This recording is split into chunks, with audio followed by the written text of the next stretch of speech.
for the night. Lost in the very fog.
Appreciate everybody coming. Death Metal Podcast coming at you. Everybody hear me out there? In fucking Meadowland? The Meadowlands? You got some Meadowlands death metal coming at you tonight. Everybody hear me in the chat? Can I get a mic check? What's going on? Tonight we're going to do an interview live instead of a group chat. This should be a really easy interview for me because I know the guy that I'm interviewing pretty good. I'm having a little mic double talk in my head, so maybe that's good though. I'm not I don't keep death metal podcasts too technical. It's just like we play videos, we talk. If it's choppy, it's choppy. It's live.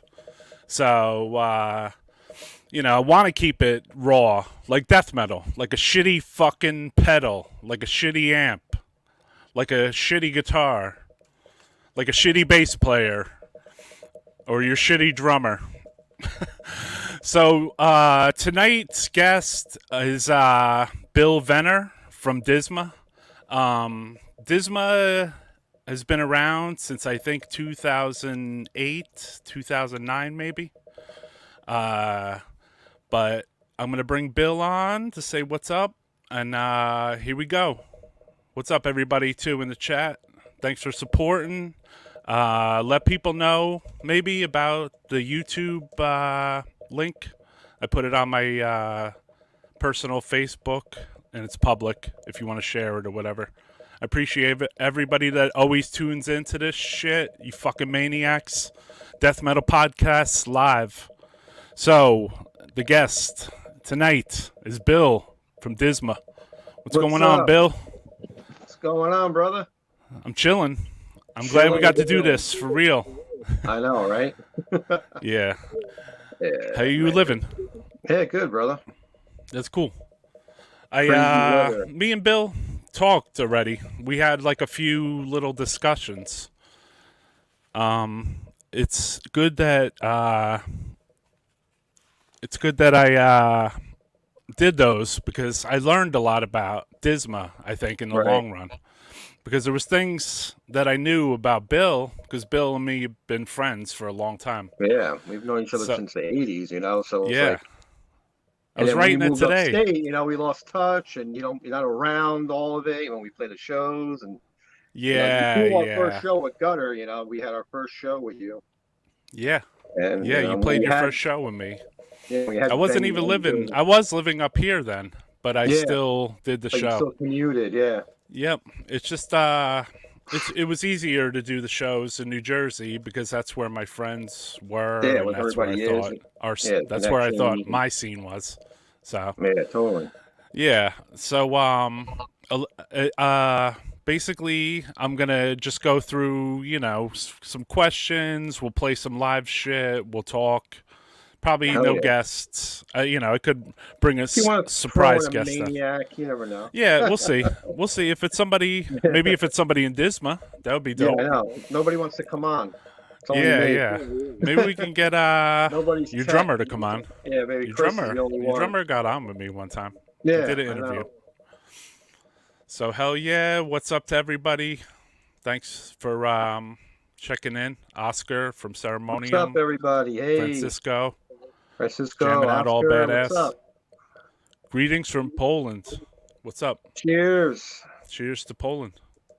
Hell yeah. What's up, Defiled, Graves, Distro? So yeah, I'm unscripted, so I'm just gonna go by like the shit I uploaded into my photo gallery here.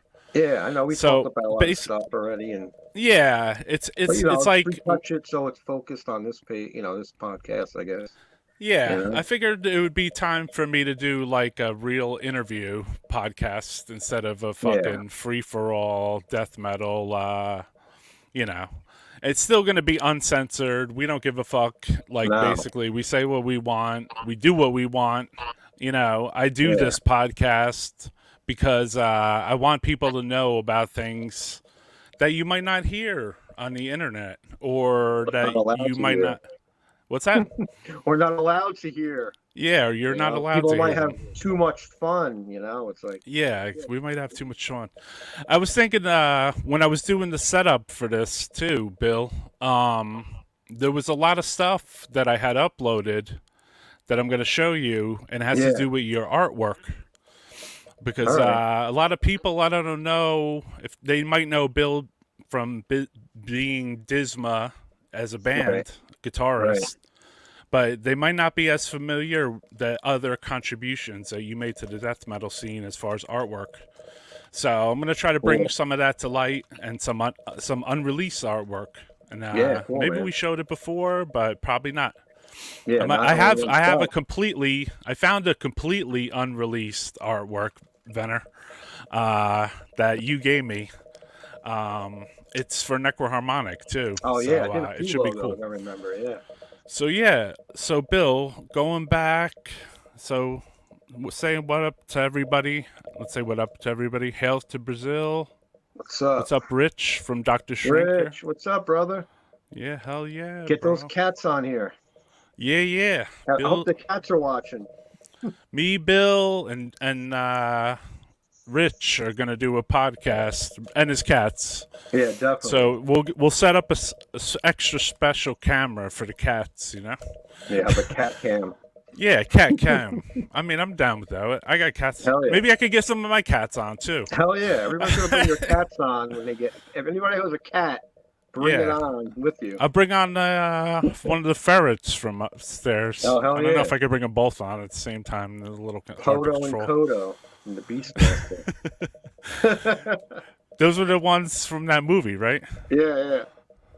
Beastmaster? I'm surprised I remember those names, Podo and Kodo. It's like that's Beastmaster, right? Yeah. The first one was good. The rest were garbage. Yeah, Canuck. We got to bring Canuck on. Yeah, bring that cat on, Oscar. Oscar's cat was on his fucking podcast. I know. We heard more from his cat than him. Yeah, there would just be like frozen images of just him. I mean, just his cat. So, yeah. As far as Bill and I, like I said, I go back way back with Bill. First time, let me get a drink here. The first time I seen Bill, he was walking around my town with a fucking like a Dark Angel sweatshirt. And at the time, I never thought or knew too many people that were interested in some of the same things that I was interested in. Like everyone listened to Slayer or everyone listened to Metallica, but a lot of people just stopped right there. Yeah, they're and like, that was even Slayer. hard to find. Slayer and Metallica, that was like... Even Slayer and Metallica were a little hard to find. Sure, yeah. That was still obscure at the time. It was that far back. People like, I'm into Black Sabbath and Judas Priest, and like, whoa, that stuff is just... Like, people don't understand. Like, now, you hear it, it just sounds like whatever. Like, everything like common music. But back then in the 80s, like, hearing that, like, music, that was, like, way different. it was coming out of like a whole new world almost. And Yeah. like you felt like you were in a special cult, just like hearing that kind of music. Like you were privileged. It's like I know like this ain't getting played on the radio unless it's like a special. You find that special radio station like 88.1 with the static. You gotta put a coat hanger on your radio out the window and pick up that obscure college New York college radio station Yep. at 2 in the afternoon. It's like that's the only way. And Or then it'd be on for like like Heavy Metal 1 from hour. Hell on K Rock. Like they Yeah. would play, like I found out like about Testament from there, EXE. You They also would are a play disciple Slayer. of Heavy Metal from Hell, like me, Venner? Yeah, yeah. Yeah. That was the station Monday nights. I couldn't remember when it was on. I Yeah, it do was have. Monday night. I think it started at like 7 or 8 o'clock at night on Monday, Uh-huh. and it would go to like 10, 11 o'clock, and then like they would play like stuff like I don't know, like so obscure. A lot of local bands too. You would find out like a lot of New York bands on those smaller labels, and like they play their like records and stuff, which was I would awesome. hear, yeah, I would hear like DRI, Excel, and like Ludacris on there, and Yeah, like, and I would but run then they over to would play Mickey like Music cock and look for rocker 'em. stuff. They would play like Yeah, Van Halen, like Eruption or something in the middle of yeah. that, all that. And it was confusing because it was like it was the only place maybe where you could hear like something you never heard before, like a thrash metal song of like Dark Angel or something. Yeah. But like they would next song would be like it would be like It would be like Jamie Winger or Jamie's it wouldn't be Jamie's crying. It would be like Van Halen Eruption. yeah, like early shit. But then they Yeah. throw in like Rat or Motley Crue Yeah. too. There'd be Like some back then it was poser obscure, stuff. the Yeah. early But it was stuff. just those 1 or 2 or 3 sneaky little songs. And then the fun thing in that I look back too and I noticed and think about that when Heavy Metal from Hell was on, that fucking didn't always say who all the bands were. No, they were for years like that band EXE. It was like the last song on that album, and like I was like, oh my god, that song is so awesome. I was with Larry Honan. We were sitting in his house listening to it. And we're like, what is that? It's so cool. It sounds like Slayer a little bit mixed with something else, like maybe Manowar even. And Hmm. then just going to Mickey Music like months later, maybe like 2 years later, and finding that on cassette, and then like listening to it, you're like, oh, there's that song I've been looking for like Yeah. 2 years, because that like came on like that You taped one. They it probably played and it you taped once it, or right? twice, and Like then me? yeah, You taped and I the was like, song, but you didn't know who the fuck it I had was. no idea. It was Exactly. like Slayer, and then like a blank space, and then put like Anthrax or something after, Yeah, and yeah. that was it. But like it's one of those things where you don't find out till like months or years later. Oh, that's the album. That's the I know. band. Because So that band bugged was out. obscure. That was like they were in and out in like a minute. The information funnel pre-internet was like really fucking slim.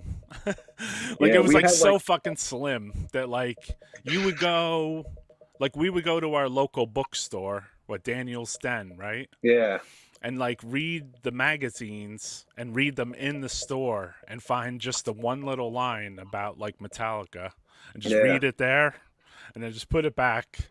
hmm And then And or if there like was like a whole article on Slayer or something, we would buy that shit, we you would know? buy it.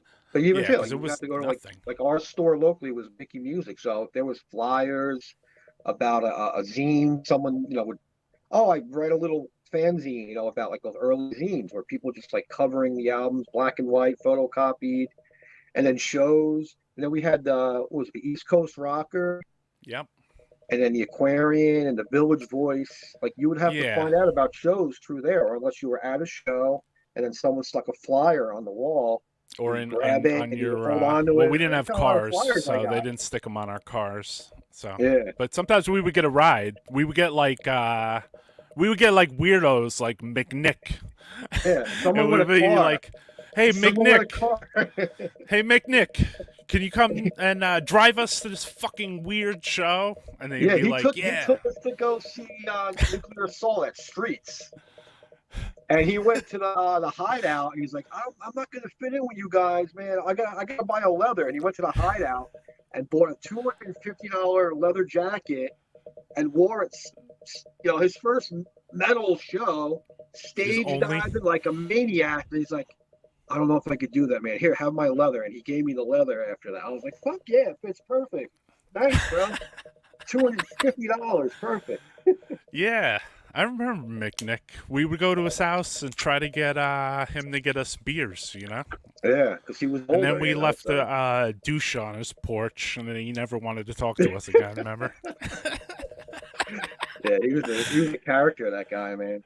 Yeah. So, Bill, like before I met you, it seems like you met up with some guys from our town, Kearney, New Jersey.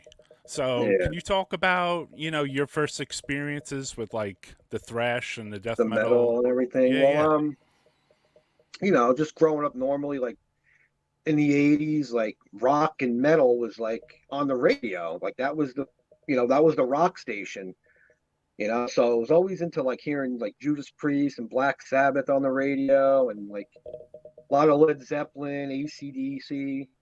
So just like, going through the years, like seeing like album covers, especially in like Daniel's Den, those black light, those posters, the felt Yeah. posters, like Peace of Mind and like a Number of the Beast. They're like just looking at this, you're like, what is that, man? Mm. And then, just hanging out in town, our town was a pretty metal town because everybody had long hair pretty much. It was like a lot of burnouts. We were called burnouts. Yeah. And then Even if I you think weren't on drugs, if you had yeah, long hair, you were considered a burnout. you were lumped in with the burnouts. Yeah. But I guess around the block from me, Well, on my here's block Bill. where I Hold live. on a sec. Hold on one sec. Here's Bill with Oh his yeah, my earliest record, my 7-inch 7 inches. collection. And this is he's got his parents' stereo or something, and he's got all his 7 inches out that he collected. And it looks like it's like the birthday party, and there's like skulls on the friggin' napkins or something. Bill, I know. see It that? must have been from a birthday party. What was this, Bill? You showed me too. Oh yeah, that's my cousin. Well, that's the guy. My cousin David. He was older, and he was in his whole room was Kiss posters and Queen posters.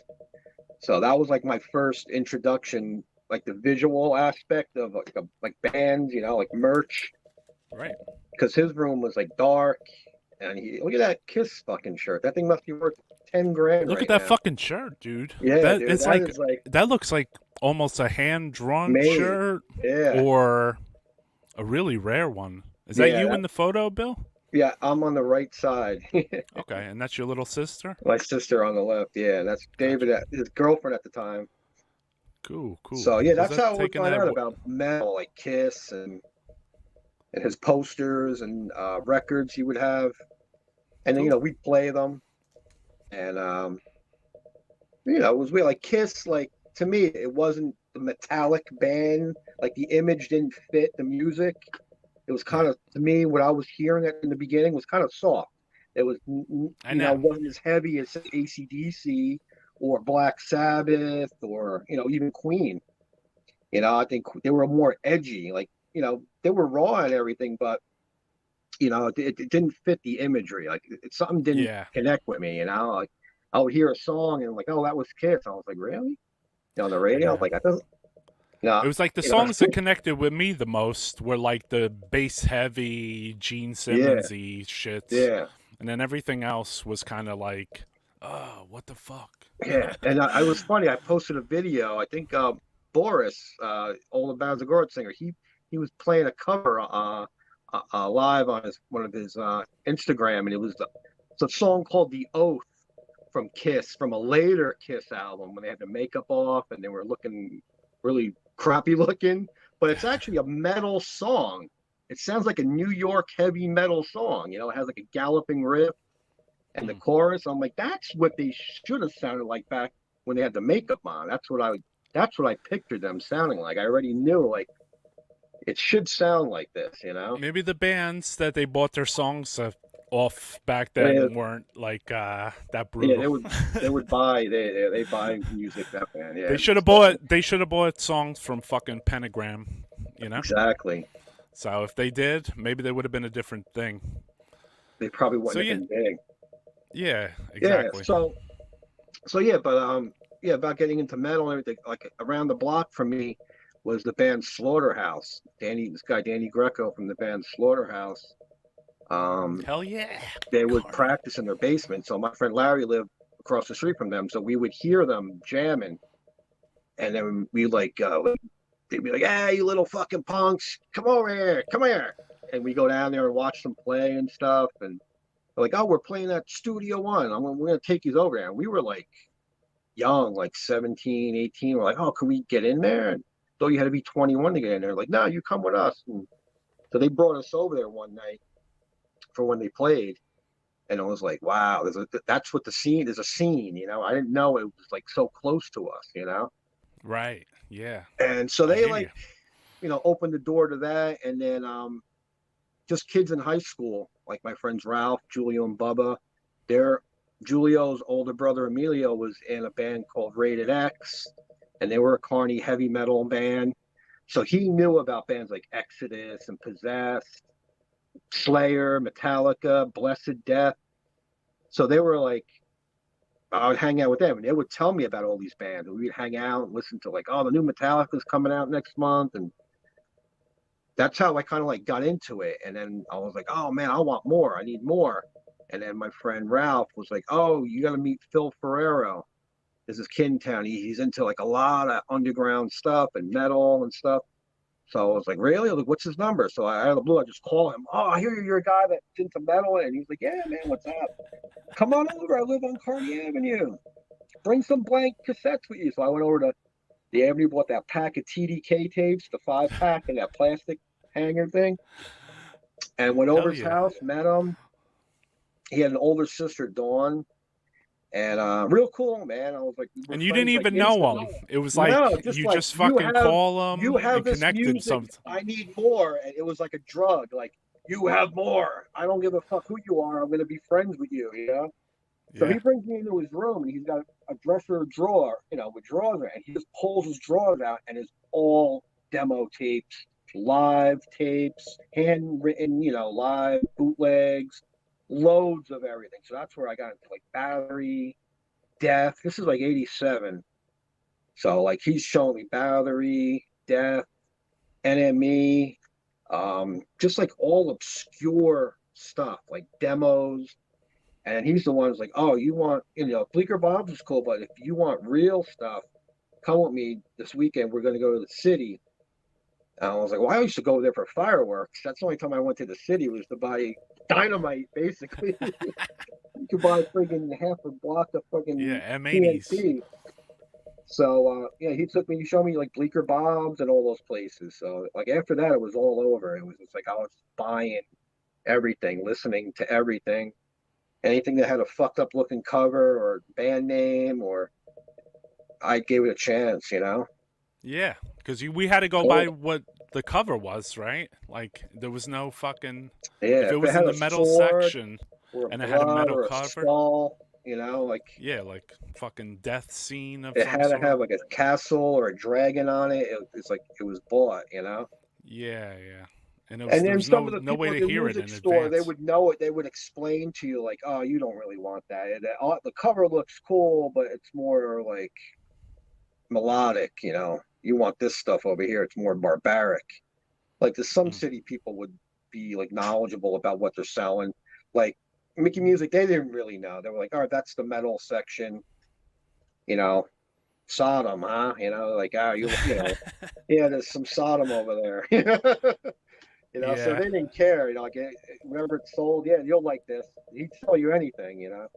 I have all these Yeah. like I got that. guitar player I got that solo feeling. albums. I got that He would feeling at push all fucking those like Mickey's. Tony McAlpine tapes and fucking Impellitteri tapes, and like, oh, what is this? Just guys playing guitar. I'm like, this is boring. And I threw them in the thing, but like later on, I pulled them out, and some guy in Canada was giving me like hundreds of bucks for them. He's like, you got that first fucking guitar player tape? And I sold them off years ago. I was lucky I held on to them though.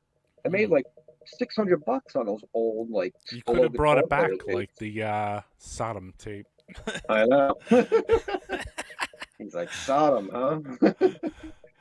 Yeah. So a little focusing after Slaughterhouse, because I remember Slaughterhouse as a carny band too when I Yeah. was a youngin'. I remember even going to a show, Venner, and I didn't know you, and I saw you at the show. It was a Slaughterhouse show. It was at the Copestone Temple Oh yeah, the with Coke Rated song. R, Rated X, or whatever that band was. Yeah. And I didn't even know like you or the Kincaids or anybody. I went on my own because I just saw a metal thing, you know. Metal venue, yeah. Yeah. But then after the Slaughterhouse experience, and I guess I was like meeting with you guys a little for the first time too there because Yeah. like Two I was bumping getting in the together on mosh the pit. You guys were moshing, and I was like, I'm getting in the fucking mosh pit, bro. I'm here for a metal show. And I didn't know that was going to happen, but I'm happy it did because, like, I I know. see this shit on videos, but no one's doing it where I go. I'm 15, you know, like Yeah. 14.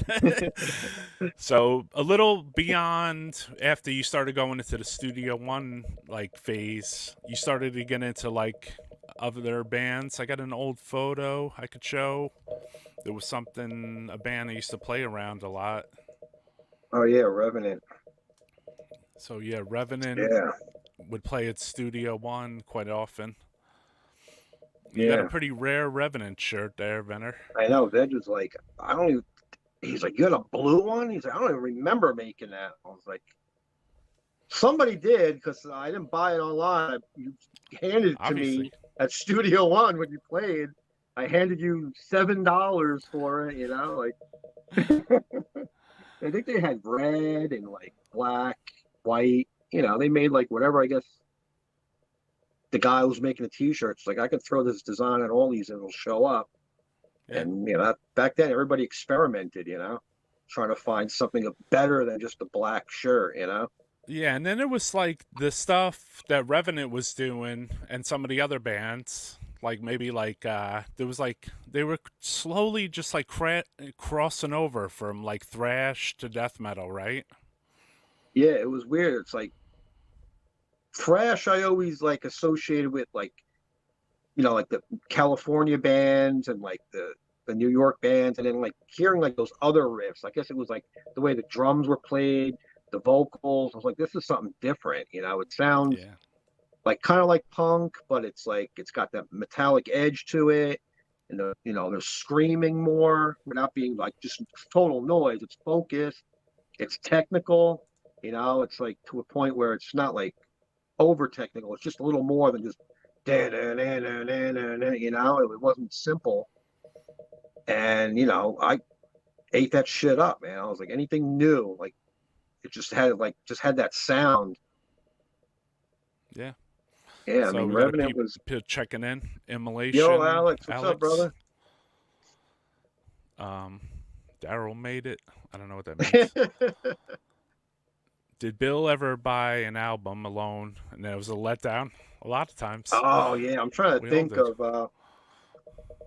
Well, shit, there's so many, but I guess There's so the many funny one that letdowns. yeah, I mean, well, the funny one was, well, I tell with Roy all the time. It's the joke we have. We go Sodom, huh? Is Sodom Obsessed by Cruelty when that first came out? Because on cassette that sounded like garbage when that first came out. That production. Now I hear later there's a European recording and an American recording for that album, and it's a different mix.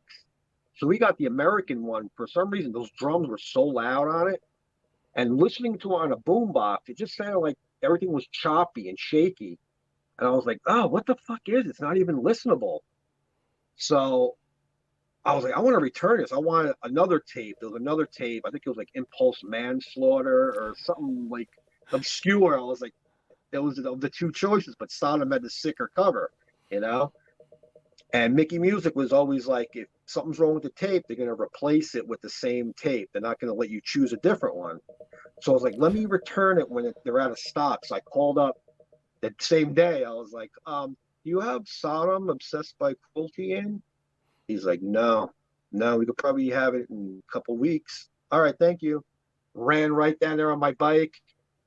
Yeah, can I return this tape? It's not working. He's like, Sodom, huh? Yeah, I know it was you, you motherfucker. He goes, what do you want? I was like, yeah, it Uh, doesn't work. The tape got eaten. And he's like, all right. Took it back and I got the impulse manslaughter fucking tape or whatever it was, COC maybe, something something different. But yeah, that was definitely fucking you know, even though I love that album now, but back then, just that I know. recording and hearing that Maybe you type just of weren't ready for it. music, no, it's like You just weren't it ready just for didn't it. sound right. It didn't sound right. You know, I like Metallica, I like Slayer, you know, Battery. I love even the first that shit's sloppy as fuck too in the beginning, but Mm. that shit was just came across awesome. You know, My boy Mark Tort. I remember I held up Napalm Enslavement to Obliteration, yeah, and I was like, "What does this sound like? You know, bro?" He's like, "Yeah, it sounds like Exodus." I'm like, "Oh, sick! I'm getting this." So I buy the motherfucking thing because I noticed I had like a 7-inch with it. You know what I yeah, mean? So I was like, I wanted to get the most for my money. You know, like yeah. so I still the have that record seven and inch the on seven mine. inch.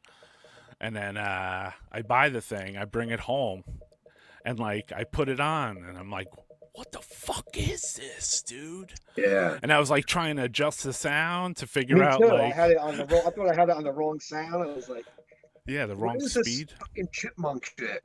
Yeah, and like, what are these like screaming? Like, I was just like, I would just, I would put it on, and I would just like be like, "What the fuck is this?" Yeah, And I would just shut it off and think like, "That fucking sucks." yeah. It didn't make sense But because for there was some nothing. reason, you kept going back to it. And then I even noticed, I went back to it and I was like, I brought it to Eric Zukiel's house. Rest in peace, Eric. Eric, man. Um, yeah, fucking. So he would, he would listen to thrash albums at his house.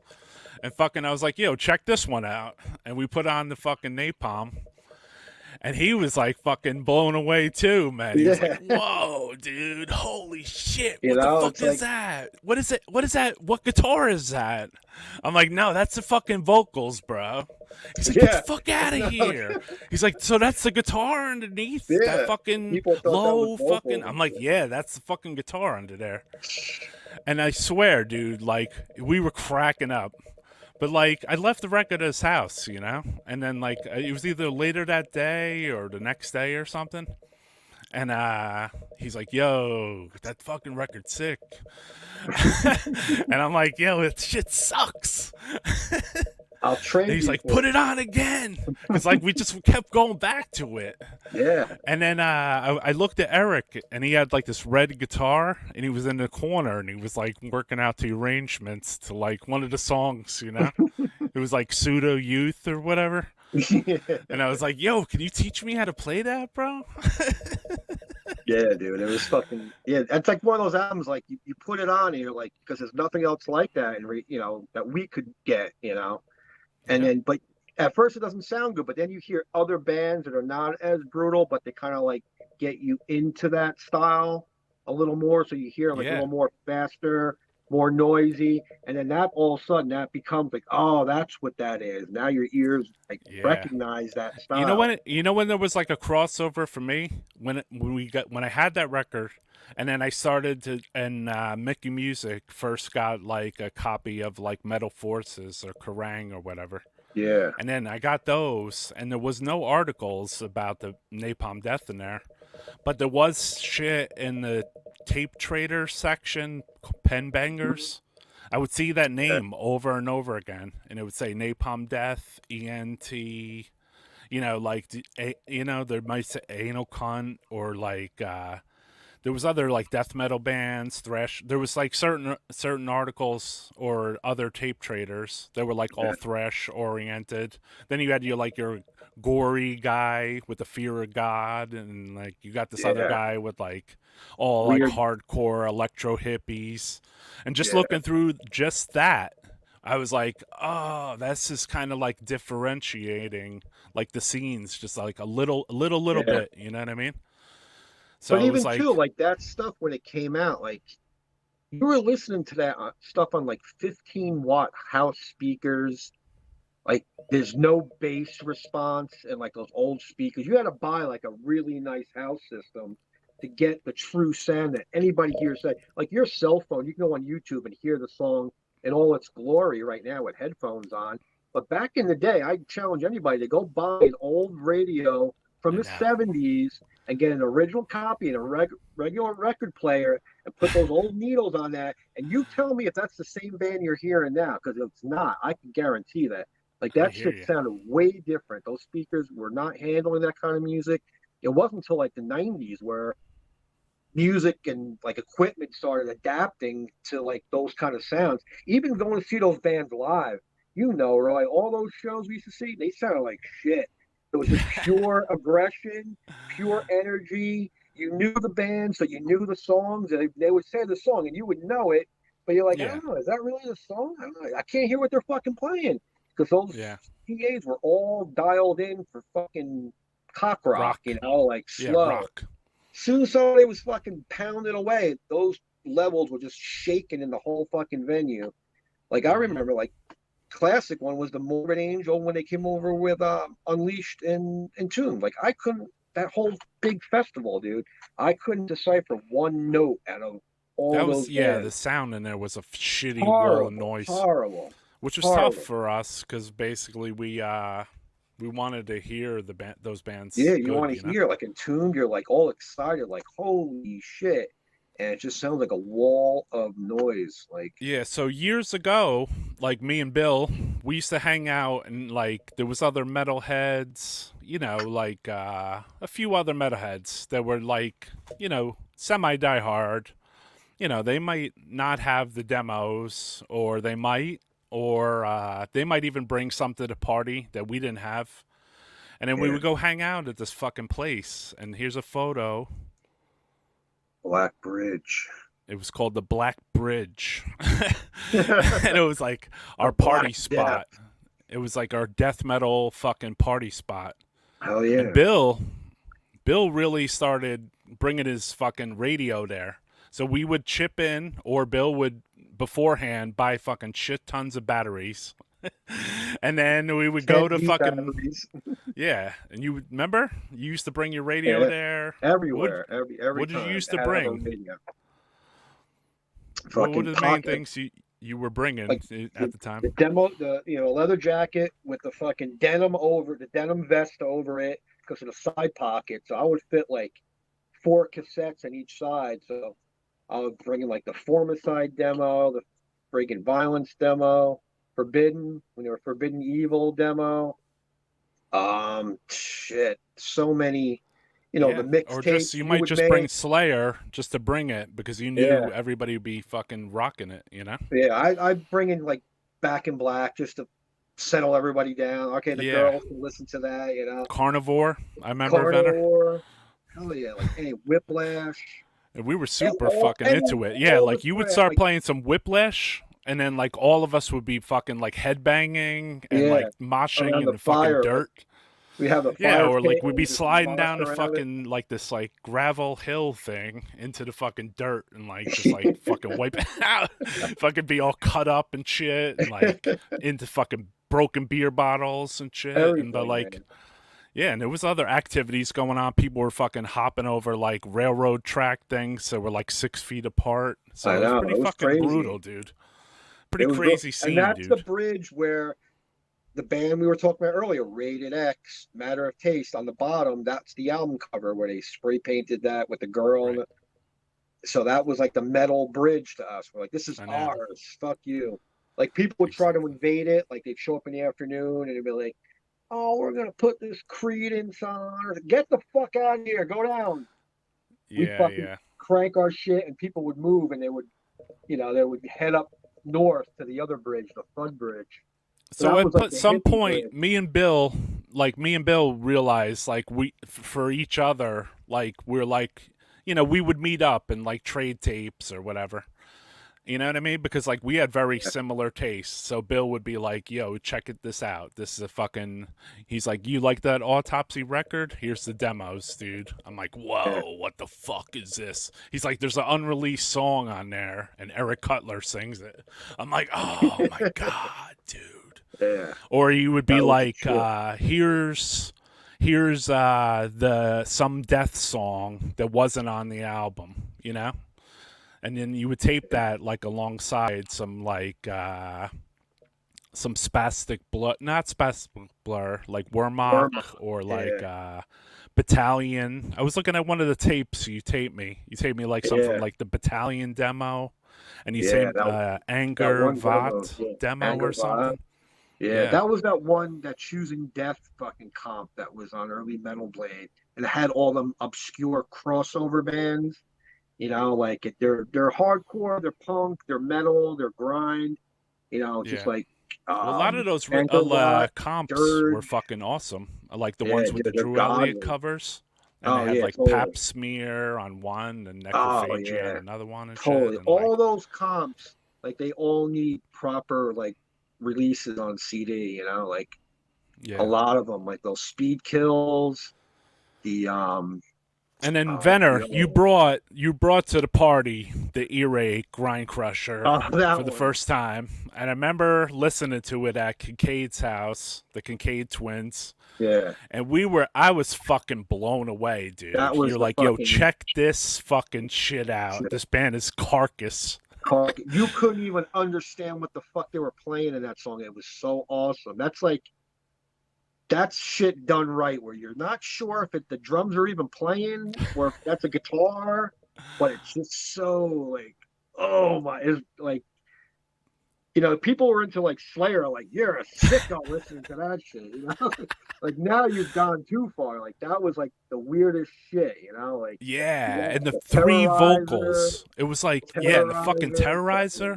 fucking Fucking Bolt, Terrorizer. Dead Bolt Shall Rise. Thrower, fucking Fuck. The Morbid Godflesh, Angel. like all that shit, man. Even the Godflesh, in a weird way. Like at the time when we first heard it, I was like, I don't know. But Yeah. then one of the first earache tapes that I got to buy was at Bleeker's, and it was Godflesh. And I was like, wow, I heard them on the comp, and they didn't blow me away or anything. No, the I was song, I coming think it here was, to look for fucking Morbid Angel and yeah, Terrorizer. And I was like, fuck it. If it says earache on it, I'm buying it's got to it. be good. Yeah, and I bought it. I brought it home, and I was like, "This is fucking good, dude." It was Street Cleaner, so I was like, "Fuck, dude, this is Yeah, fucking that's my favorite. brutal, man." I've never gone beyond. Like they've released other albums after that. Like I never bothered to like. It's one of those bands. Like that's all I needed was that one. And Yeah, that's not. And the in one before retrospect, that, which I got yeah, afterwards, those it, two were it yeah. too for me. But I it's might have like tasted some later Godflesh, but I wasn't really it's into not it. bad either. It's I not know, bad. I know. But It's weird. now like going back, like even today, I was like, I had this Sodom double CD, like 10-year anniversary I bought years ago. It's one of those ones where the track listings are all off on it. Like it Right. says it goes to 16, but there's 18 songs on side one. So side two starts at track. There's the fourth track on the track listing, and it doesn't Hmm. tell you what albums the songs are on. And there's some sick fucking Sodom songs like that were released in the 90s that are like just as good as Persecution Mania. And I'm like, what That's so album weird. is that? And you try to like Google it, and they have like 20 fucking albums Oh, out I there. know. I We don't have did a time to fucking like go Sodom back and thing on like, Francisco's, and like, I didn't even know half the shit like some of the guests knew. Because there's I some went good on like and I was there's a trying to song listen to called new shit. fucking Jabba the Hutt, and it's fucking good. It's like it sounds like the old fucking. It should be on the old album. Yeah, But yeah. it's like there's one song called Gomorrah. It's totally brutal. But then they have another song called Sodom and Gomorrah. So you try to search that online, you get all kinds of fucking shit. You don't even get the Sodom songs. So it's So like, Venner, when we were chilling, I started you were writing The Revenant, obviously. And I remember you would yeah, write to like Torment. I think you probably were writing with Ripping Corpse like me, right? Where you would be on yeah, their like mailing list. yeah, yeah. Yeah, they would send you like a flyer for some of the shows they were playing. So like I Yeah, got he was this like, flyer. I got this flyer one time and like me and you we didn't know who the bands were, but we knew it was Ex Revenant and then oh yeah, this was a big one for us. yeah, that was the fucking So it was death metal show. Incantation, Mortician, and Snag at the 308 bar. So me and Bill, we fucking go to the show and A I had bunch the of us went. flyer, and like nobody knew. We didn't know what the band sounded like at all, dude. I had heard of Snag. That's it. And I heard of Snag were from Jersey. They were on some Yeah, like hardcore compilation thing. So I was yeah. like, well, I know there's a hardcore band playing. So if the show's whatever, you know. Well, So back we back fucking show then, up to the show, but we brought we brought a whole shitload of fucking people, Venner. I know It we was like invited me and everybody you. on this obscure chance, like, but that's Yeah, how it it was was like back then. Like, not compared to now. Like, oh, there's a show, there's some weird bands, and we would go, and it would be yeah, awesome. They could suck it, but it was just crazy.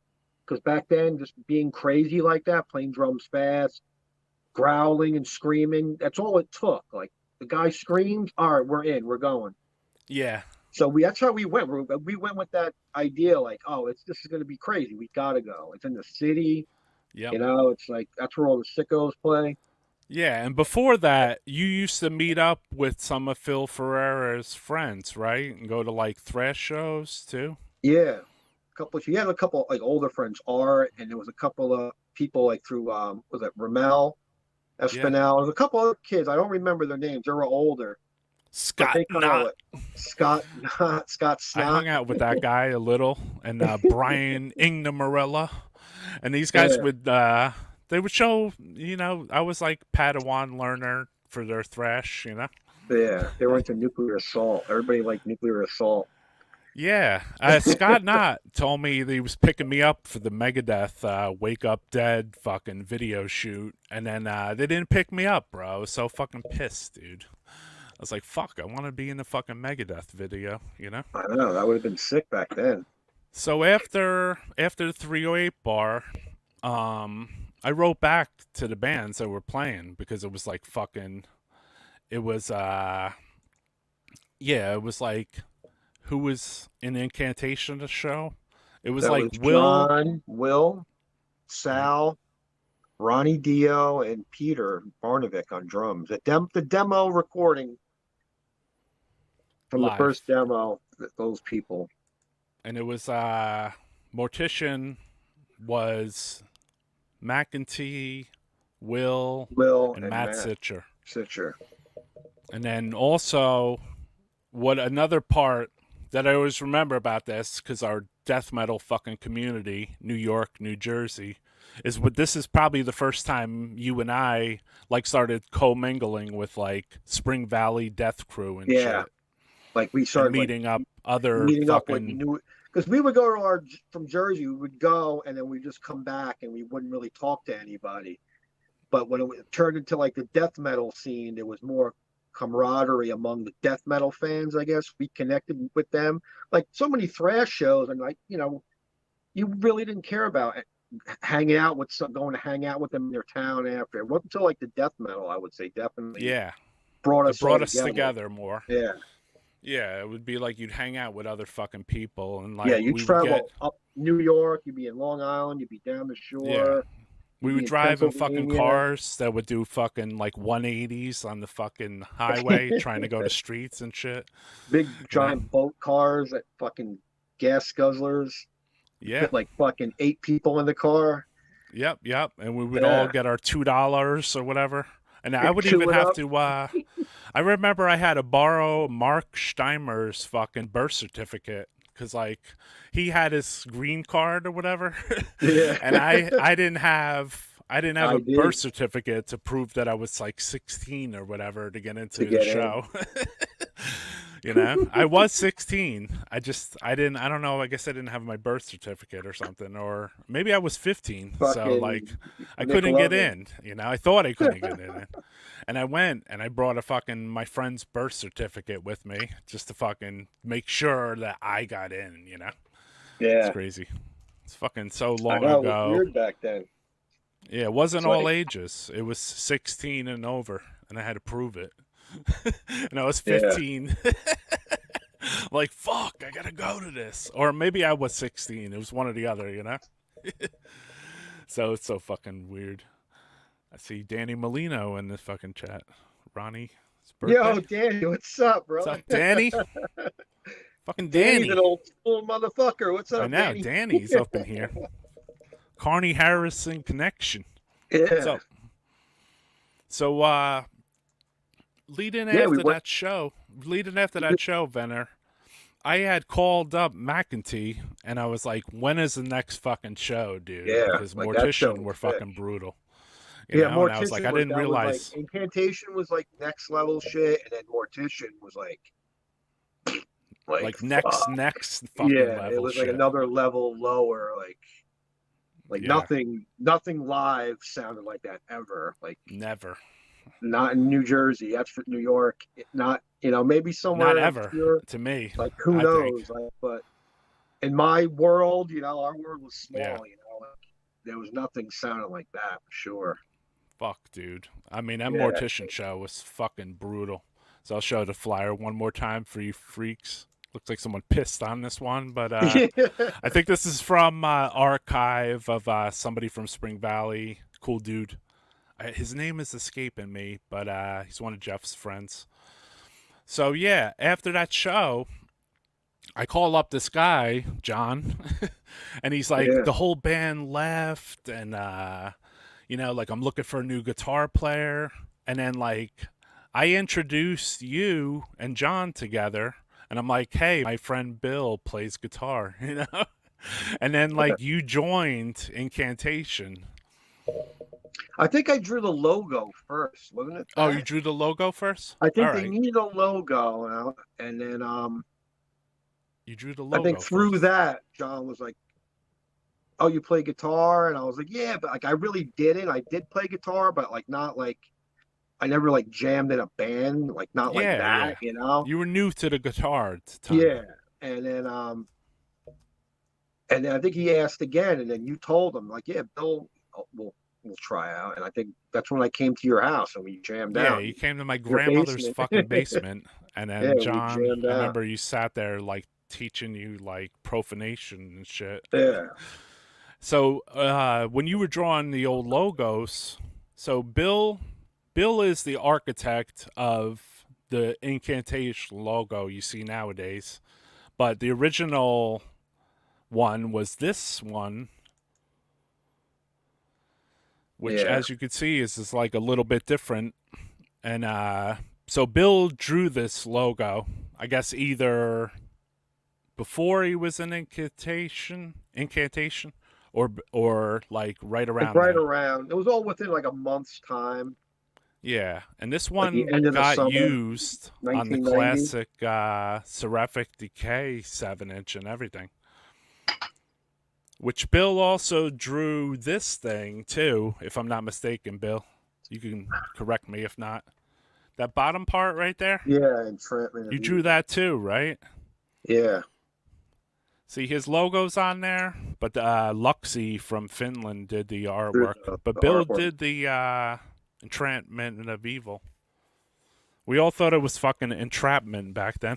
Well, yeah, that's what John's like. Yeah, he over the phone. It's like it says entrapment of evil, so I drew something up that said entrapment of evil. And he's like, "No, this is wrong." And I was like, "What?" So I did it again, and I wrote entrapment again. That word wasn't used, like that's like new vocabulary. Entrapment. What is that? Entrapment. Yeah. He's like, "No, I didn't it's even know that one. entrapment." Entrapment. So then draw it up again.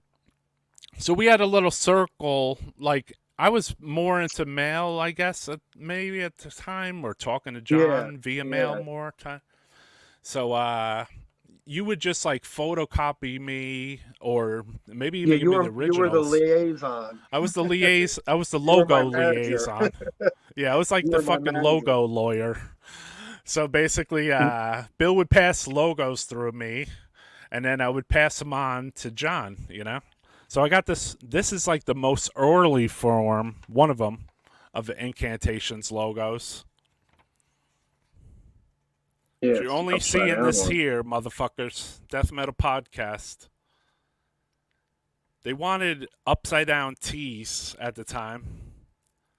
So Bill drew this in 90, as you can see at the bottom. BV 90. And then I guess after that, the band started deciding they didn't want inverted T's, you know? So they went through like a couple little drafts on the logos.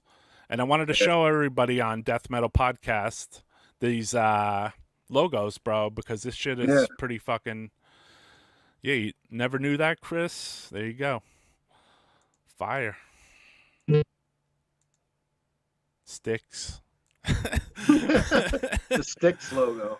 Yeah, that's the Styx logo. So here's one of them. This was the early... I think it was this one first, actually. This was like right before... That was closer. Yeah, that was closer towards the end. Yeah, I think this one closer towards the end, Venner. This one maybe looks more like this more like that, you know? I can't believe that we're looking at these logos because it's so fucking like obscure. That one's not good enough. Let's use the other one. It's just so obscure, these fucking logos. Yeah. And Bill had a really good style, so like obviously his logo. I mean, Bill had such a good style that they turned his logo into font. I know. What the fuck? No, does Bill get any fucking... I seen this font on a lot of death metal shit, too. So Bill said he wants 5%.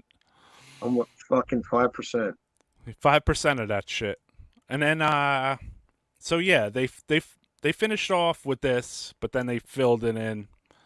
Yeah, because of the cover, because back then everything was photocopied. You had to lay stuff, cut out stuff, lay it over stuff, take a picture of that, copy it.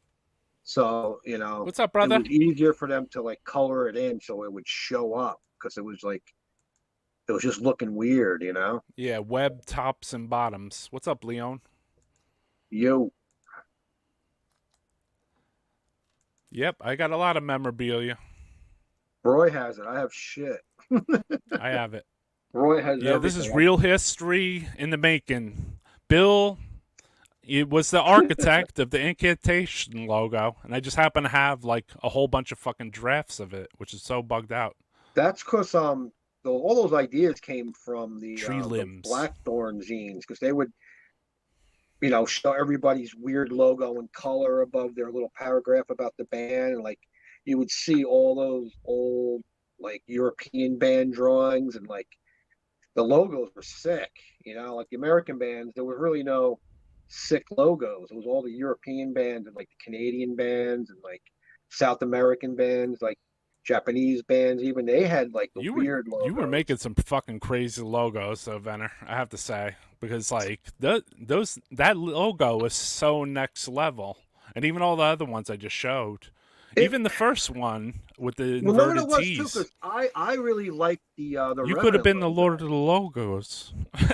I like the Revenant logo. The Revenant logo was the inspiration for that because I thought it was like an expansion of Revenant with John, and that was kind of like not really copying that logo, but that was the idea, something in that type of lettering, Because with me, like that's why I never became like a dedicated logo artist. Because like I gotta like your band, right? And I gotta hear your music, and that's what I hear is what comes out as the logo. So like, Bill must have liked me because he drew some logos for me that I still use. But there was a couple logos for me too. So like. Me and Bill share this one a little bit, and he's like, "Yo, you should do that. You should do that. You gotta make a shirt. I gotta make a shirt of this." So this is not the normal Necroharmonic logo you see out in the wild. This is this one, which is fucking bananas. I mean, look at that fucking thing, Venner. I got arthritis trying to draw that. So that must have been. I must have not had a logo. in '93, or you made that in '93, obviously. I think And the then other one fit better on your like banners for the. here's another one though, Bill. That this isn't a fucking exclusive for everybody, including you, because I think you gave me the original or something. Oh yeah, I remember that one. Dude, that's fucking brutal as fuck, Hell dude. yeah, that looks like it should be a belt buckle. Dude, this fucking logo is crazy though, dude. Look at that fucking webbing You and all gotta that shit, man. make some fucking flags of that and t-shirts. I know. So like, and then Bill did some of the early he did this logo, which stood the fucking test of time forever. Because it was Because easier to read, I guess. yeah, and it ended up on like, I don't know, like 50 fucking CDs and other records, Pretty much. sort of. So and then there was another piece too, which probably this is kind of epic fucking piece. I mean, he didn't do the center artwork, but this was their first shirt, I believe. Yeah, the Unholy Massacre I drew. Yeah, that bottom part, this thing. Venner drew that too. It's And crazy, the dude. little and the little part like below the nuns, like that little the lowest part of like the sewage that's spilling out. I had to Uh-huh. draw that in because it was cut off. So Okay. John made me fill in the little rest of that because I guess the drawing. Did you fill in the logo for John, or did John fill in the No, logo? whoever made them did it. Yeah, Yeah. I think whoever John like filled it was himself. the If you told me. designer filled in. Yeah. But that little, yeah, underneath that right nun, that bottom part of spewage, I had to like copy in like similar because I guess whoever when he drew it, it cut off there. Yeah. So John was like, And "Can you then add a little bottom part to that?" so Bill, staying on like this similar incantation time. I'm not even sure if Bill was in the band when this shirt came out or not. I was But only in the band like 2.5, 3 months, I think. yeah. So Bill played a few shows with Incantation, and this would be like the first one.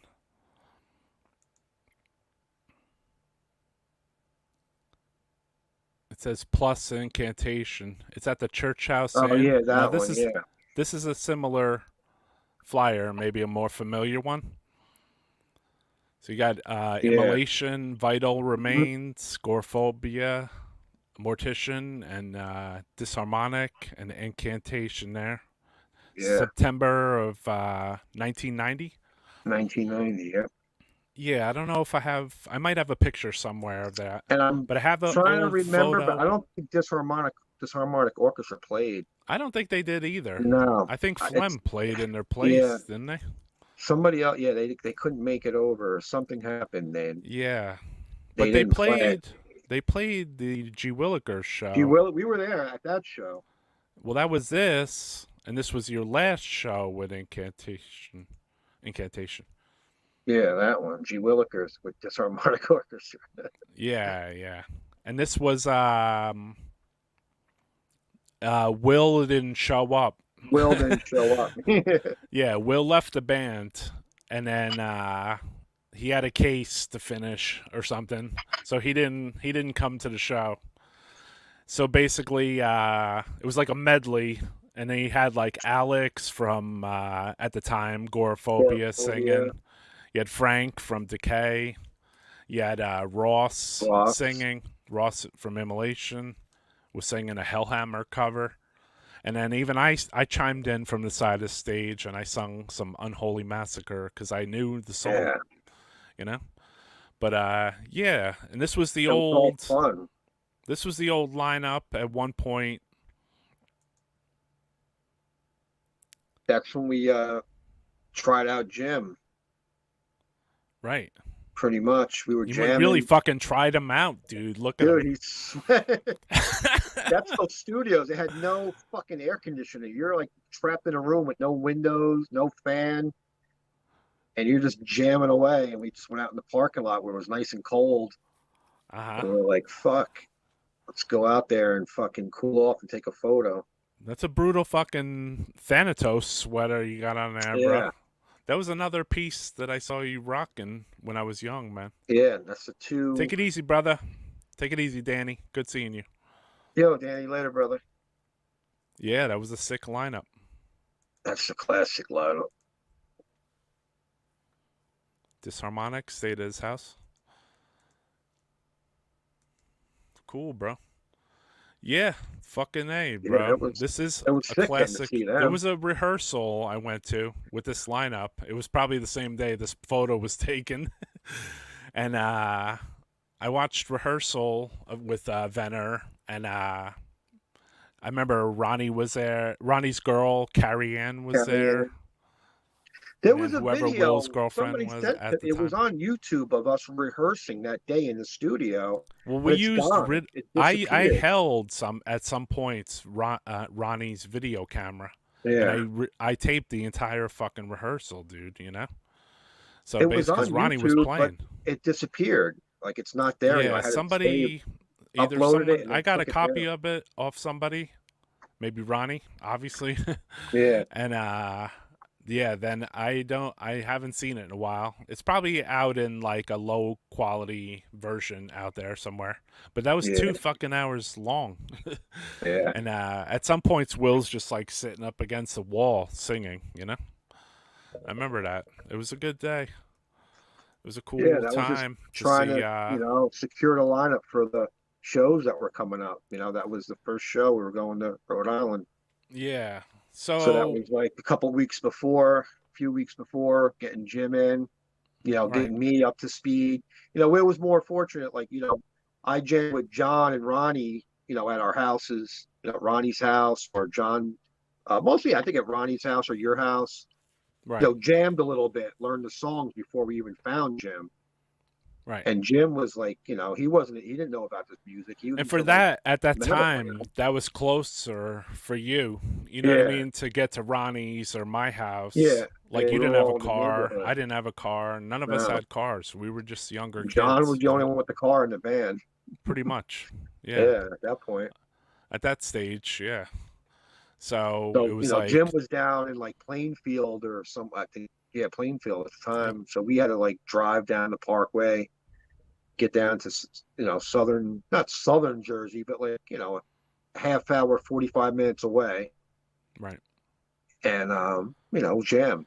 Jim Yeah, had a you basement. stayed with the jam down band. there.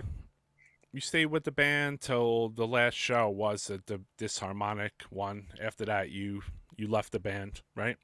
We still kind of jammed. It was just like, I don't know.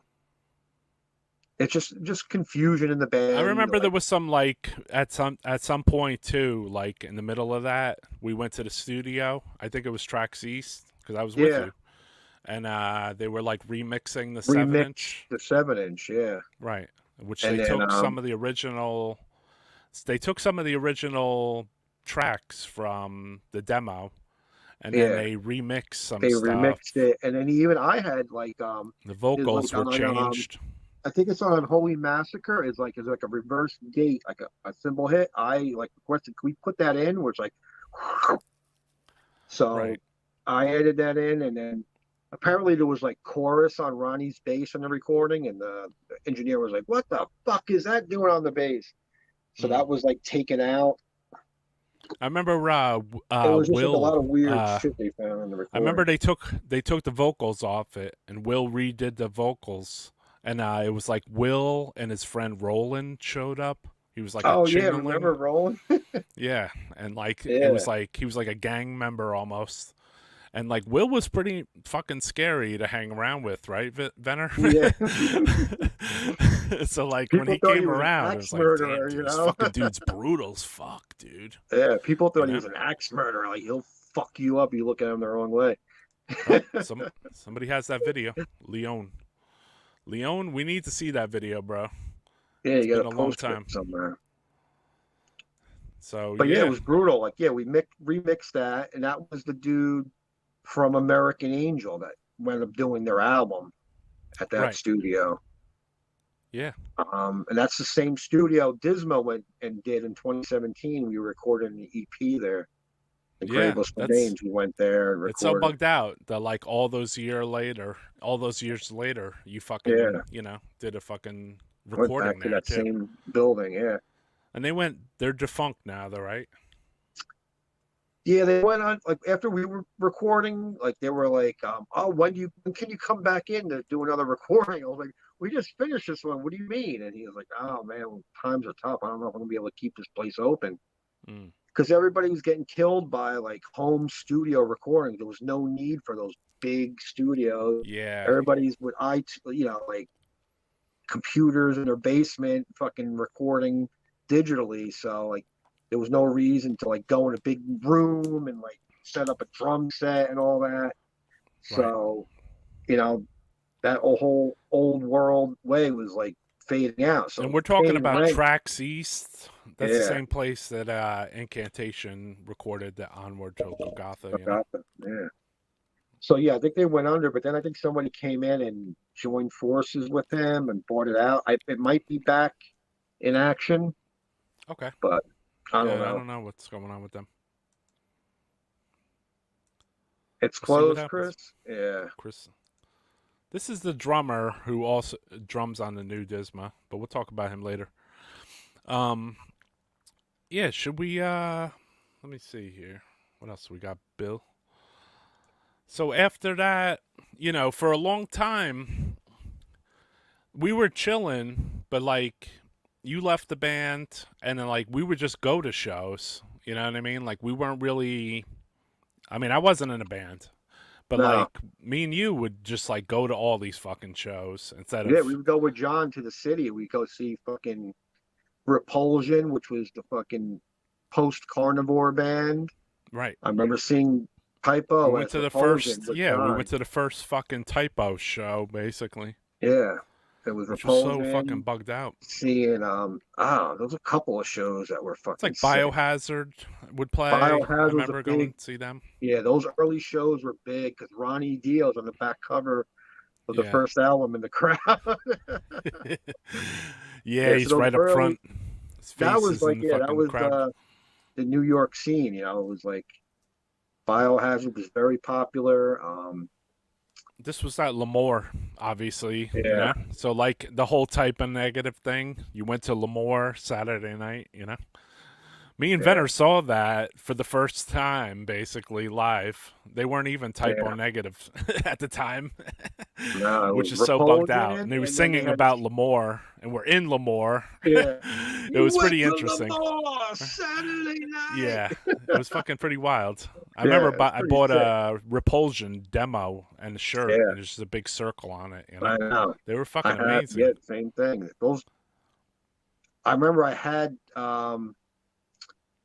I went to go see like later when Typo got big with that black number 1 and all that when they turned like gothy and like but we went to go see him at Lemoore's. Me and my friend Billy and Manny, we drove out there and I wore the old Repulsion shirt and we got to hang out backstage with Pete and he was like, hold on to that shirt. That's gonna be worth $1,000. I just looked at it. I'm like, fucking Manny threw a beer on it or something. He's like, fuck that shirt. And then that thing Oh got shit. trashed in the That fucking thing worse. laundry or something. Fucking the demo was like shit. I remember. I think I parted. No, I don't know if I parted with. Yeah, I might have parted with that one. And I got like fucking shit. When Yeah, eBay was like a way of living. yeah, definitely. So Yeah, that it first was a demo was worth a lot of little money. thin on the mortgage that month. So Yeah, I had to sell yeah, that Repulsion.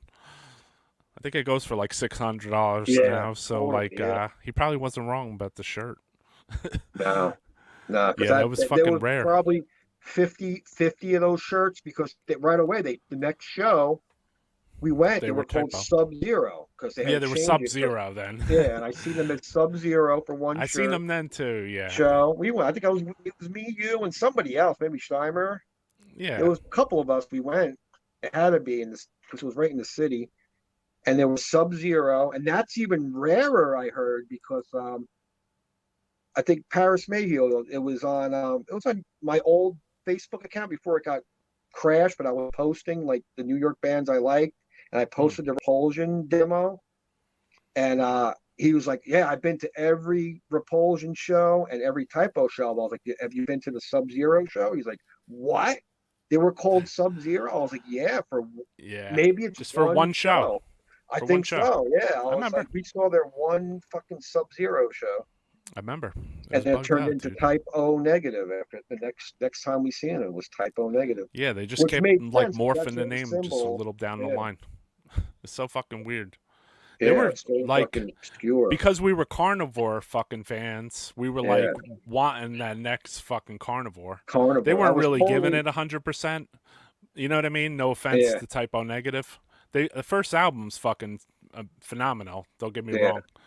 But like they weren't doing a carnivore at that point. You know, it was more like it was weird because like it kind of the first album of Typo Negative reminds me of like the B-side of the first Carnivore.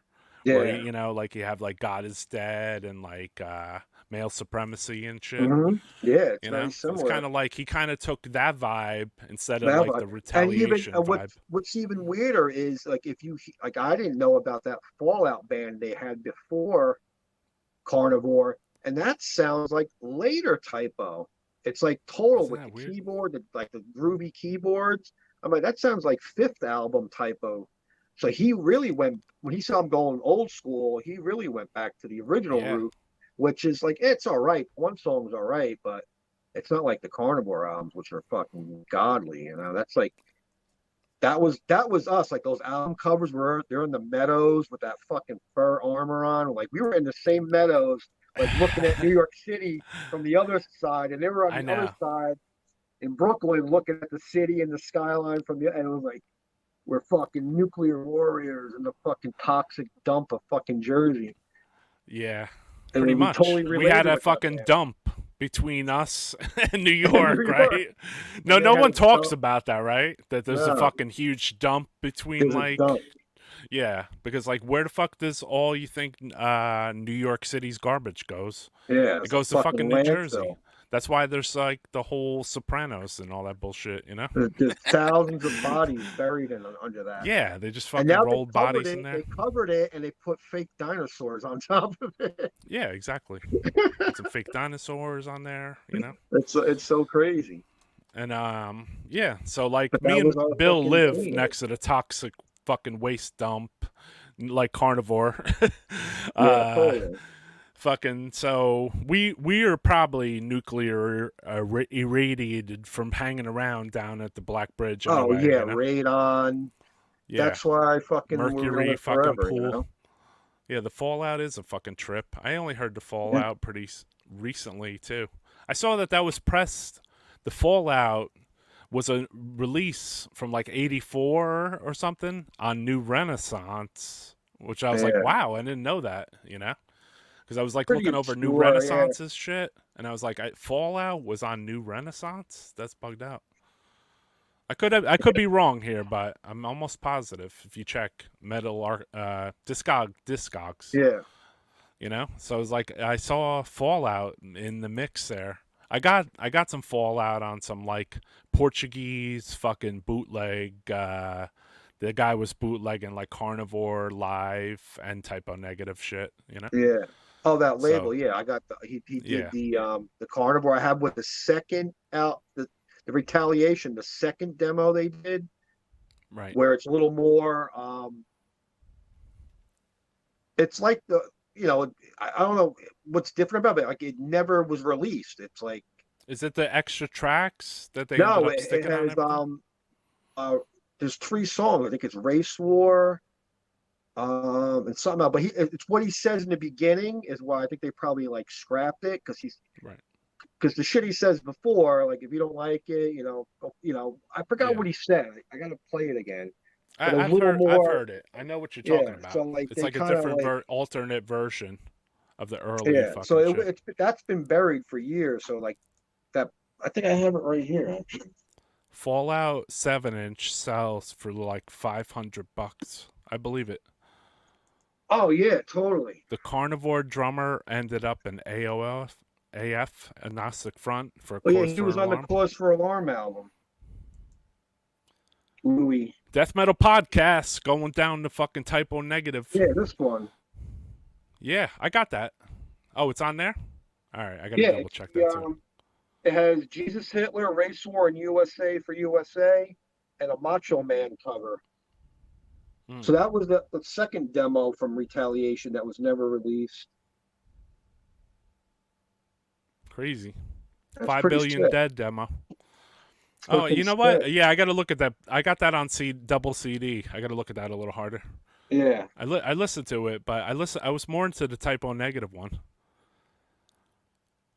My man saying he saw the Sub-Zero logo written on a couple doors from Bleakers. It was a hardcore friend of mine that knew it was carnivore. Yeah, cool, man. Yeah. Sick, bro. It was probably all over. What's up, Scott? How you So living? that was an easy thing to draw, just a circle with a line through it, I know. They were like Because there bringing was back what was the other one? Missing Missing Foundation. Foundations. Their shit was Yeah. all over New York. So Yeah, if you had a everywhere we band went, with a symbol, like you were finding it somewhere in Manhattan. they were like the New York Black Flag, you know? So like everywhere you Yeah. went, they had that Missing Foundations fucking symbol thing fucking painted, which was like a circle at the bottom, a couple bars and like a slash at the top or whatever. Yeah, they were so yeah, it was smart to bring for Typo Negative to bring the little fucking symbol fucking thing, you know? That was New York because he would tag something to tag in the subway that would be Yeah, seen. It was like exactly. it's smart. That's what created the scene. All that fucking stickers everywhere, and Yeah. because nobody would rip them down. So between like I said, like after you left Incan, like me and you would go to like all these shows. We would go to like the Ritz. We would go to like Studio One, the Pipeline. Like we would just go Yeah, to the like every fucking thing. Even if wetlands. if McAtee wasn't driving and it was like a more local thing to us, we Yeah, would go like to to us, that shit. you just go on the subway. It was so easy. We had the path right there. Yeah. It was like 10 minutes, 15 minutes. We'd be in Manhattan, That was a good and thing about everything was living like in New in walking Jersey at that distance. time, you know? Yeah, Everything was like you could get into the New York City at like in Manhattan in like pretty quick, like at certain times quicker than others if it wasn't yeah. middle of the night. Sometimes quicker than driving over there because there'd be It like was yeah, because at night it was fucking. I mean, driving there was ridiculous. It would take like an hour and a half to get through the fucking tunnel. yeah, everybody was going there to party, and like it'd be gridlock at the fucking tunnel. It would be like a funnel of people colliding into one lane, and then they Yeah, fucking expanded it and put more lanes in, but still, right. The yeah, the missing party is foundations was. over. Yeah, the Is that upside what that down was? wine glass. I remember That's what that it was. fucking thing. It was like Yeah. everywhere. So yeah, there was all these shows, and then like over time, you like I said, you draw some shit for Necroharmonic. I appreciate that. But Bill, Autopsy, gut. you did yeah, you did you did this too, which we didn't talk about. Government. So this is a I band. seen Gutter wearing that shirt today on some live thing he was doing. Sebastian from Dripping had a band before Dripping that was Cadaverment, and Bill drew that logo too. Sick, right?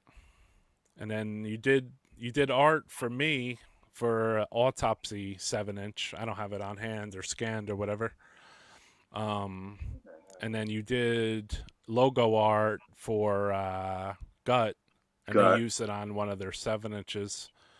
You know, which they never used again. They just used it just It on was one just for that 7-inch, one. and it was a completely fucking obscene looking art, like completely. They wanted something totally obscene, so I was like, all right. Yeah. So as time went on, there was this other logo and there was this other band that kind of popped out, and they didn't do too much, but they just came from amongst friends and my friends too, which was this. Body of Christ. Yeah, that was something I tried to get going in like 91. Right. So after Incantation, you started trying to link up, like have another band, basically. You didn't seem Yeah. like you really tried to crush to make it, you know? You seemed like you were more like into going to shows than playing them, you I know? was more into going show than play because it was just like, I was young it wasn't really work. So like to have a band and be involved, you have to have money. You know, you have to have your own money to get around, buy things, pay your way. Right. I mean, that was the biggest thing that was not really spoken about. Why I kind of like fizzled out with Incantation is like, it would, John be like, all right, you got to have get up this kind of money because we got to pay for immolations gear to get over here for this show, and like you got to put in for that. And I'm like, I don't got that kind of money to be like fronting people, and like at that time, like that's not me, like I'm not ready for that kind of lifestyle, like fronting for other bands and like, like, oh, we might get on this show in Buffalo. I'll let you know. And then he shows up that day, like, oh, come on, let's go. And I'm like, what are you talking about? I'm not even ready. I don't even have any clean clothes. That's how this whole story. I'm like that was Yeah. just like some kind of thing you were trying to get on, and like it was hearsay to me. Like it wasn't like Right. you were jamming, getting ready for that show. It was like, Right. oh, we're getting on this show. You got to get into Buffalo. You got to pay for, gear and gas money. We're all going to get up there. And I'm like, dude, I don't know. And that pissed him off. But I'm like, hey, look, just look at the fucking line. There's been 100 people in Incantation. I mean, they look at all the experiences that fucking band, like being in that band, like dealing with shit. Like no one wants to deal with that shit. I mean, that's like, kind of why John does his own thing now too, though. Yeah. Like as far as being a guitarist and vocalist and stuff, he said it That's himself, why I don't which blame. makes Like, sense. It yeah, fucking like makes if sense. you're that central and they want to be, that's Once the way he to do knows it. how to play the drums, he'll be set. He won't need anybody, maybe, right? Well, that's how But most we have bands that. now. We like, have older that people already. just We wanna have Jim one-man Rowe. band. Like, We got when you Jim get older, Rowe you and the just want Primitive. one-man band. It's like just do everything. It's easier. I mean, if Yeah. I could play drums, I'd have my own band. I'd be doing a one-man band probably if I could play drums. And I want to ask Venner this question. You still do logos? I haven't drawn a logo in I don't know, not in a long time. I mean, I could if So draw an idea a was death metal presented. podcast a fucking logo, bro. Yeah, I could do that. He Yeah. did he did the gut damaged brain damaged split 7-inch, I think. It was a side I'll band get of it. I'll get it. You do have it? Oh shit. Fucking Bill. You know what? We're going to go to a little interlude of music while Bill takes that out. Check this out. This is from the first Disma. Enjoy. Cemetery.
shit.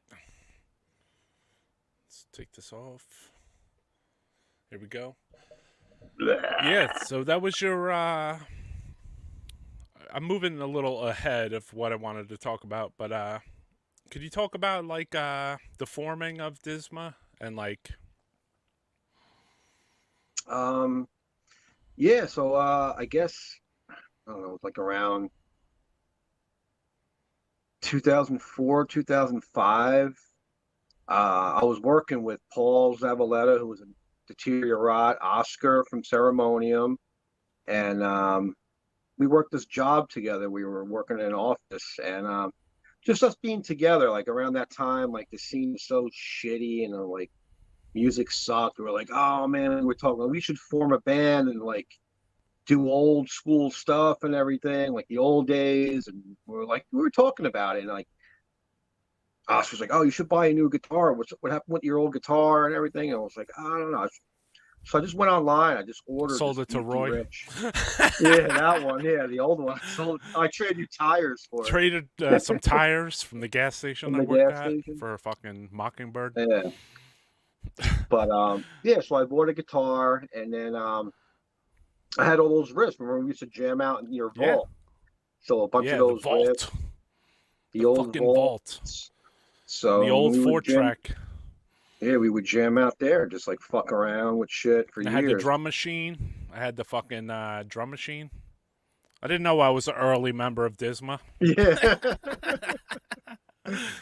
McCleary claimed to be. Right? I think I was closer though. What we wanted to do more like gut shit. You know, we were trying to do like gore grind, like because that was the heavy stuff at that time. For sure, like the late 90s, early 2000, like that was like gore grind was the top of the heap for us, you know. Yeah. So so out of that, like and also who worked with us was Paul got him the job was Omar from Blood Throne, the drummer. He was in Deteriorate for a little bit. Okay. So yeah, I remember Omar.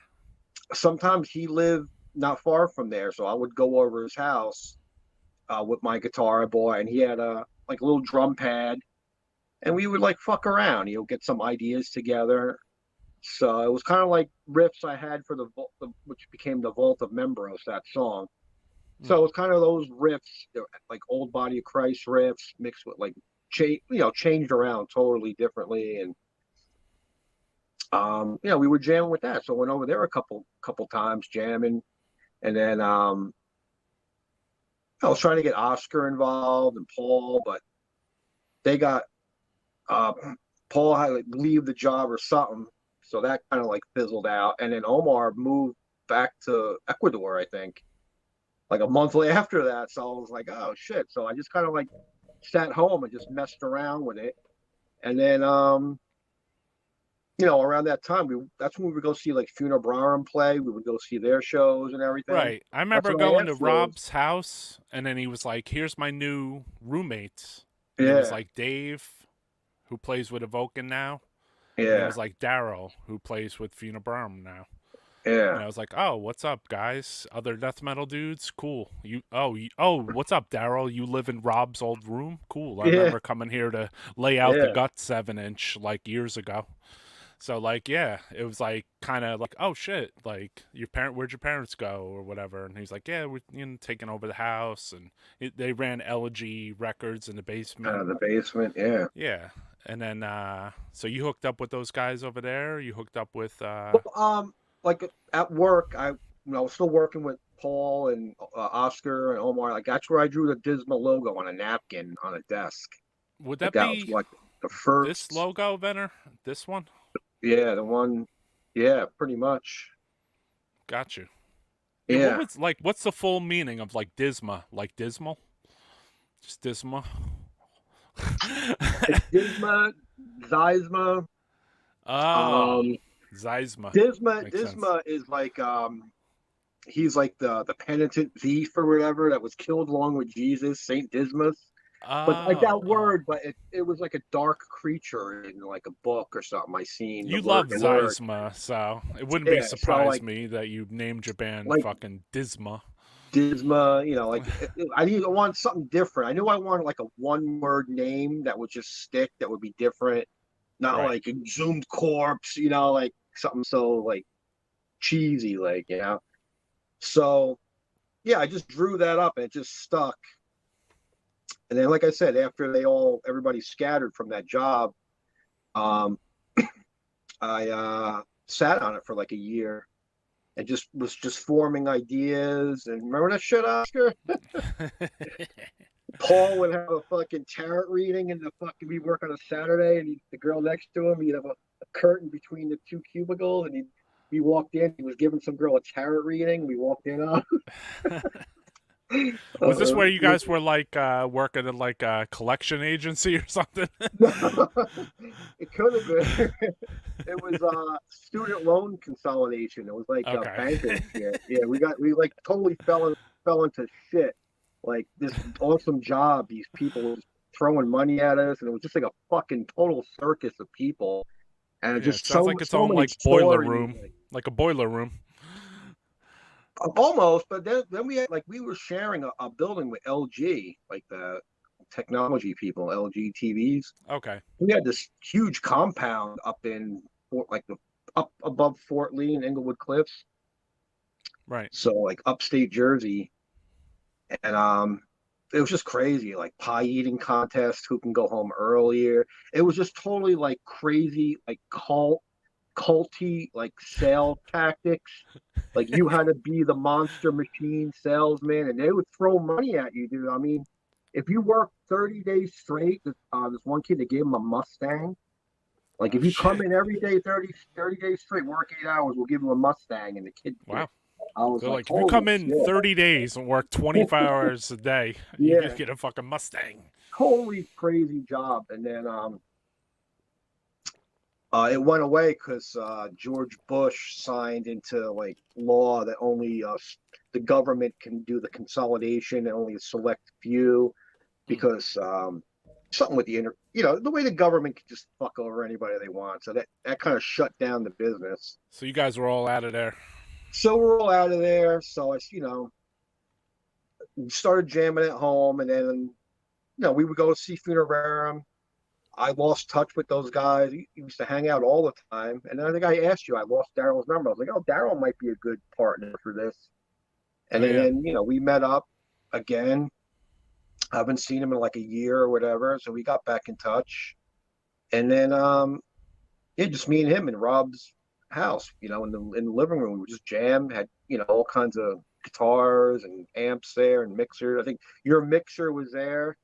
Yeah, I Um, have so old we, photos from us hanging out there. Here's some yeah. right now.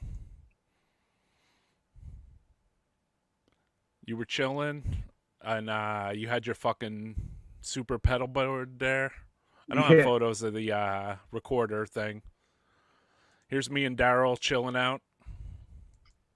Same day. Total fucking death, Total Got my death. Gore-Tex shirt on there.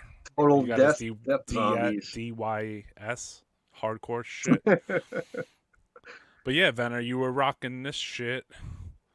That's like after the album. That's like Oh, that's it like is? album Okay. time. Yeah. Oh, my Like bad. the early days is like I had long hair.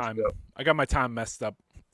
Yeah, but that's still at Rob's house though. Yeah. I mean, Yeah. that's where most of the That's a the lot of living the room. writing came. That's the living room at Rob's house, which was like a Yeah. fucking like a death Studio. metal studio in a weird way. Because It you had was like it was sometimes you had a like the Bazagora death out there. metal. It was like the death metal headquarters in like the North Jersey area. Like bands would play, they would crash out there. We would have parties. Like everybody would come and hang out. It was like a metal. I met a lot of people through hanging out there. Like, Yeah. a lot of bands would come through, stay over. Daryl knew a lot of people. Dave knew a lot of people. Rob knew a lot of people. Yeah. And we knew Rob from way back because he was Way in a band back, called yeah, It, from and he was Eddie, in yeah, Solemn. It, So we would go Solemn. see Solemn, and then we would go see It, and then there was like Mike Pandorf. Wasn't he Yeah, in like the one whole. of those bands? He was in Snag too. He was in Snag. He was in Yeah. Crucifier for a little bit. Yeah, I remember that. So Um, yeah, there was just like our circle a of us circle of metalheads, friends, yeah, of between the us guys and from Vincent. Evoken at the time, and like some of the people that Nick, are in the chat actually. Like I see Oscar here. Oscar, yeah, Oscar, I see Oscar and Vic. We would hang out Victor. all the Yeah, time with Victor from guy, Putrefact. Omar, yeah, like Omar and Art from Future Fact. We would always chill around those guys. And what's his face? Scott Korber is in the chat. Yeah, What's up? Yeah. Yep. Those are the times, bro. The living the room. living room, the living room of death. No, so yeah, like that was like you know, an old, the old Drink beginning Dave's of beers. drinking Dave's beers, Yeah, eating I Dave's remember cheese out of the eating spaghetti at the refrigerator. house.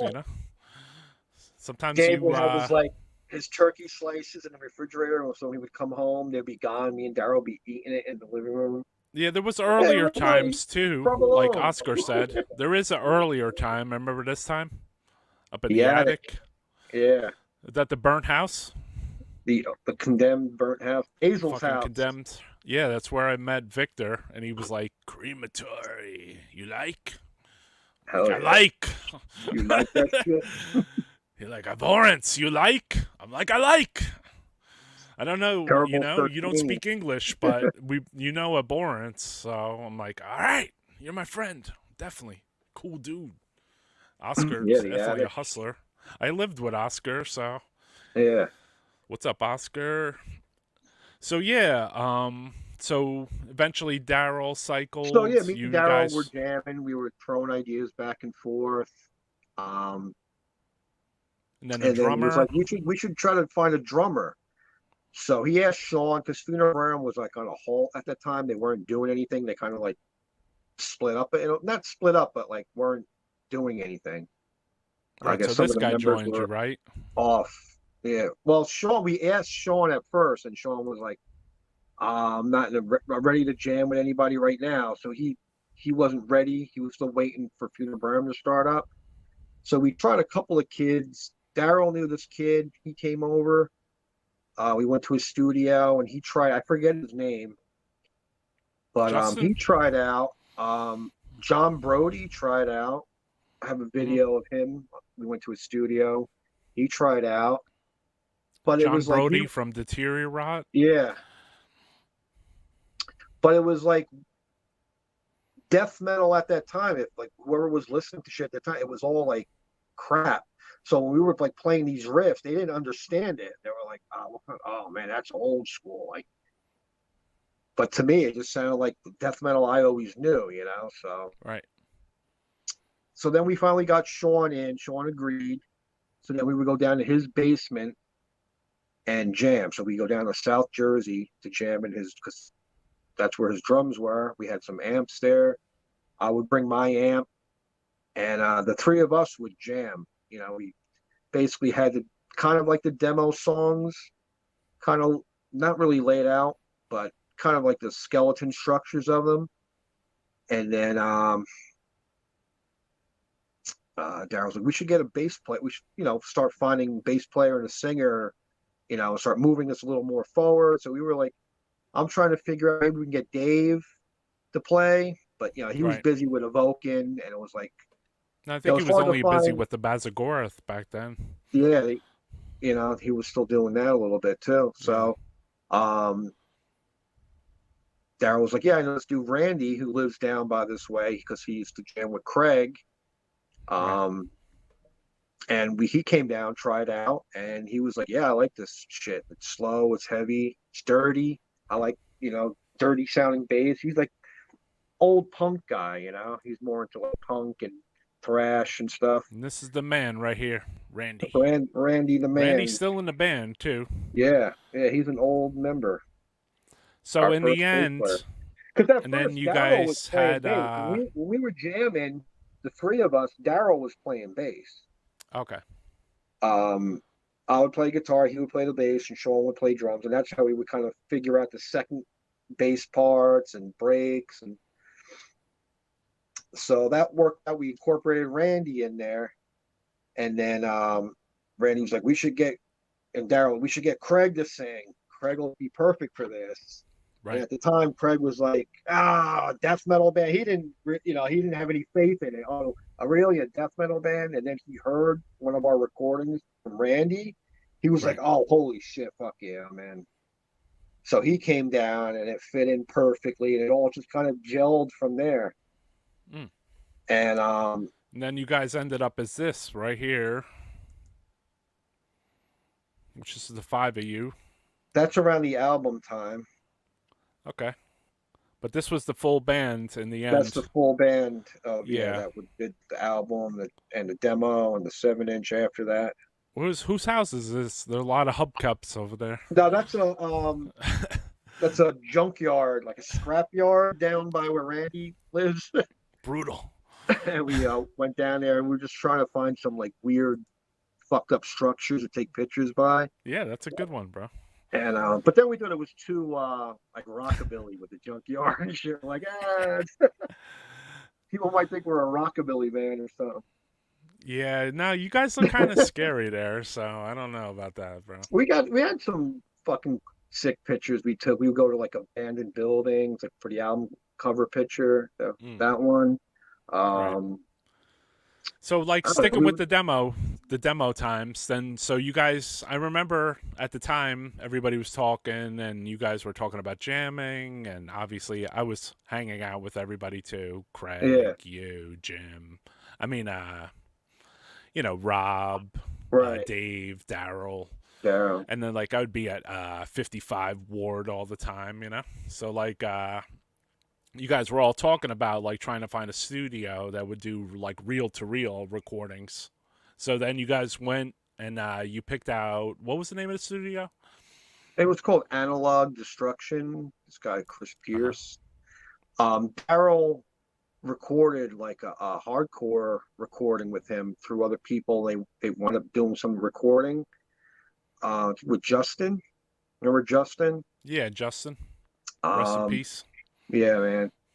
I just seen some old pictures of him recently. I was like, holy shit. I know. Yeah, I heard about his death a little late. Like I was like, oh shit, I didn't even know. He was so out of touch, but yeah. So they recorded with this guy, and he was cheap. It was like in his basement. He had a nice setup.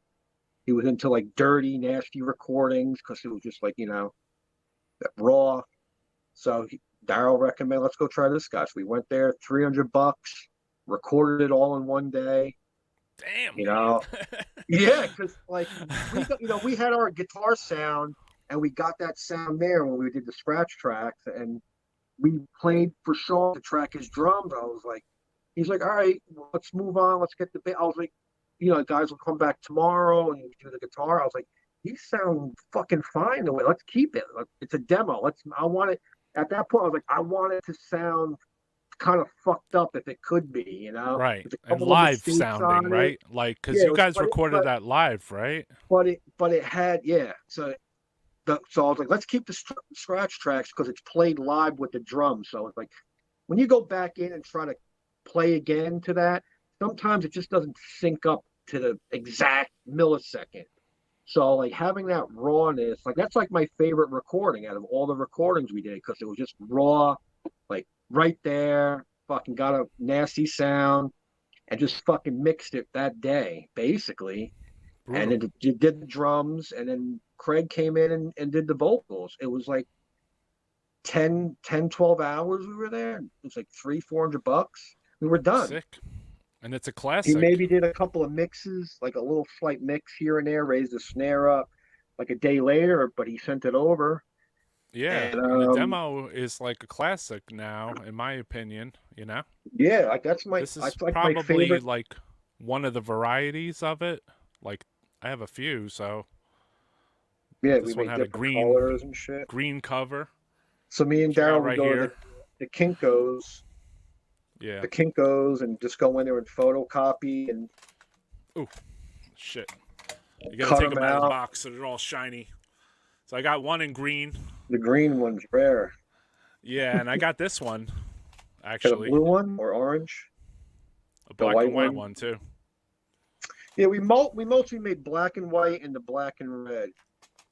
Okay. Those were the two main colors. The green one was a little rarer, right? Yeah, like we made. I was told that when I got this. Yeah. It was like one sheet of green, so maybe 3 are green, 3 are blue, 3 are like an orange color, 3 are like a purple. I mean, they were pretty rare. We just gave them out randomly. Like whoever ordered, they were a lucky one to get that color. Hold Right. on to it. Because, yeah. Yeah, a little while after that, that's when I had heard your demo, and I was like, "Yo, Yeah. you guys, you want to do something with me? You know what I mean? Like, we should do Yeah. some stuff." Because I remember you guys were already thinking about like a full length record, like Yeah. right Because away. people were like, they went sick over. Like, I didn't. I was into it just to fucking have like an own person. I wanted my own demo tape with Right, that I made. I wasn't playing in somebody else's band and their music. I just right. wanted to record a demo tape that I was part of the process, and that's all. That's all I cared about. But so many people like loved it. They were like, "Holy shit, man! You got to do more. I want to hear more." And I was like, "All right, I guess we can do more, man. Yeah, fuck it." You know, like Yeah, I that was all I needed. Like I was satisfied with just that. You know, I guess the other guys wanted more. Obviously, they don't want to waste their time just for that. But I was satisfied with that, and I was like, all right, we'll do an album then. That's it. yeah, yeah. But You know. in But in between between then, me that, and you, we linked up, and then like I yeah, worked out something with the band, and then I put out this 7-inch right here. Here's a real yeah, copy of it. Manifestation, unnumbered. Mine is. that's It was like limited to like 444 copies. So like I remember we sat at the table here, and my girl numbered them all up. numbered them all up, right? She numbered your 7 inches, you know. But yeah, so Yeah, yeah, see people talking about Justin. Justin was a good dude. yeah. Rest in Justin was peace, awesome, Justin. dude. Justin was in Taste of Fear. That's correct. Yeah, dude. There, me and Daryl used to listen to. Justin would have fake radio show broadcasts that him and Daryl would do, like radio shows with like crazy accents, like unholy brutality with lightning and thunder. Yeah, you know And what me like, and Justin's thing was? oh, Like when I met him, he was hilarious. so fucking funny. And then like He he's was a like, comedian. "You like Cool Keith? You like Cool Keith?" I was like, "Yeah, I love fucking Cool Keith." He's like, "I just wrote to Cool Keith, dude. I swear." There was like a whatever. It was like fucking MySpace or something. And he's like, I got a reply, dude. I'm talking to Cool Keith now." I was like, sick. Yeah, I was like, that's so Justin was brutal. hilarious, dude. Oh, He he was was fucking fucking great hilarious. guitar player too. Right. You know, Cool it's guy. like Yeah. funny, man. Yeah, he was a But funny dude, man. We all but hung yeah, out, bro. We hung tough. It was like mad death metal heads. You guys were advancing slowly, but kind of quickly in a weird way. You know, like I was thinking about the show that you guys did for me. I guess you only had the demo out. I don't even think we had the 7-inch out, did we? I don't think I know the 7 inch took a little while. That it almost came out around the same time as the Well, album the 7-inch coming out. came out. Yeah, the 7-inch came out like right before a Maryland Death Fest. That I do Yeah, remember. So it came out like right before the album, kind of, right? yeah. So my fest was in 2009. So when was the demo again? 2009 also? 2007, 8, 2007? 8, maybe 8? 2008. Okay. I forget. Holy shit, I have some old something photos like from that. the show. This was a show I did, which was the first Disma show, and this was in New Jersey. This I was think we only like a played like 3 day 3 day four songs. show. Yeah, it was a 3 day show. So it was like the New Jersey Death Fest.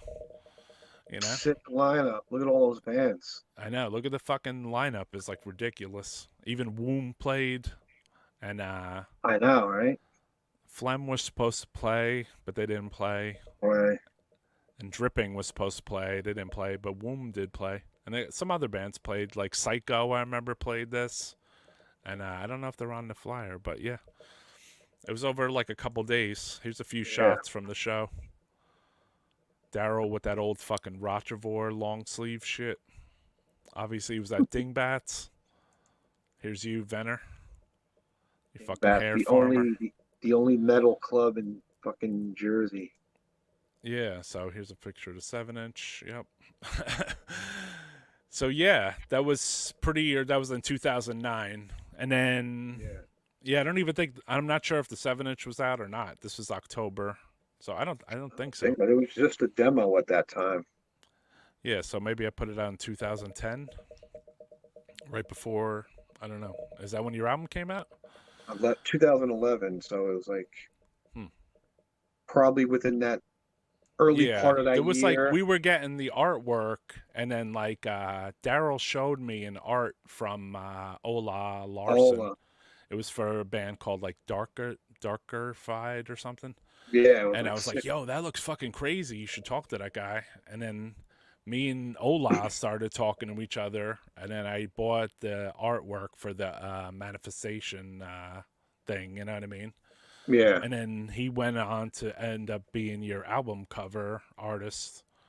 And obviously, I mean, we have to talk about this album cover, Venner, because like I think this was the extra little boost that the band did something else for the band in a weird way. So was this you guys' idea, or was this Ola's, or? Well, it was a collaboration of like a lot of ideas. We would talk about it. It was Sean, our drummer at the time. He was talking about like a procession carrying like coffins, because we had like lyrics that we had for the songs, like towards the megalith and all that, and we were trying to visualize the lyrics in a picturesque version, like some kind of journey and like an arduous trek into a massive structure. Right. So, Daryl would, he would talk to Ola like, this is kind of like what we want, like a procession and like these big megalithic structures and a backdrop with like the moon. It was over. I can't really say, like maybe over a course of like a couple of months of just back and forth. Hey, can you put this in? Can you add this here? And maybe a little fire in this spot. But it was just those ideas through the lyrics, and then mostly it's Ola's just his vision. If you see his work, like he's into those big landscapes, and he's into like the medieval kind of things. It's a fucking crazy cover, dude. I mean, this is like one of the best death metal covers there is, dude. It's right up there with some of the best ones, in my opinion. I know, but like Dan Seagrave and like even people were asking us when we played in that opening show that you showed when we played in Miami in the intro. Right. There was some people there who were like, "Oh, you should get that guy Paulo Giardi to do your album cover." And I was like, his artwork is sick too. I'm like, but like he's not really doesn't exclusively do bands. This is more like he does like Swedish like games and storybooks, even like children's cartoons. Like there's like a Bamsi. He's like a little teddy bear character. And he has cartoons of him going through like the forest, and it looks like the megalith cover. So he's like, and then your band was so like, your band was so like, and the album was so important that some fucking fanzine like made a cover. Yeah, and they kind of, and he's in there. Him, they were like, I see he's in there, but you guys aren't. No, he's like the. Because people are like, is he the sixth member of the band that we don't know about? Like, that's pretty funny. Yeah. So fucking important cool, cover. Man. I mean, really cool shit. This is the flyer for that show, I guess, Venner? The Churchills that I showed in the beginning? Oh, yeah, Churchills. 2012? Yeah. I got some other shit here, that was a fun show. That was cool. It's good shit. So there was, before that, though, I think before that, you guys, I guess you put out the record, and then you guys got a show at the Maryland Death Fest. At the Maryland Death Fest, yeah. Yeah, so I got a clip from that.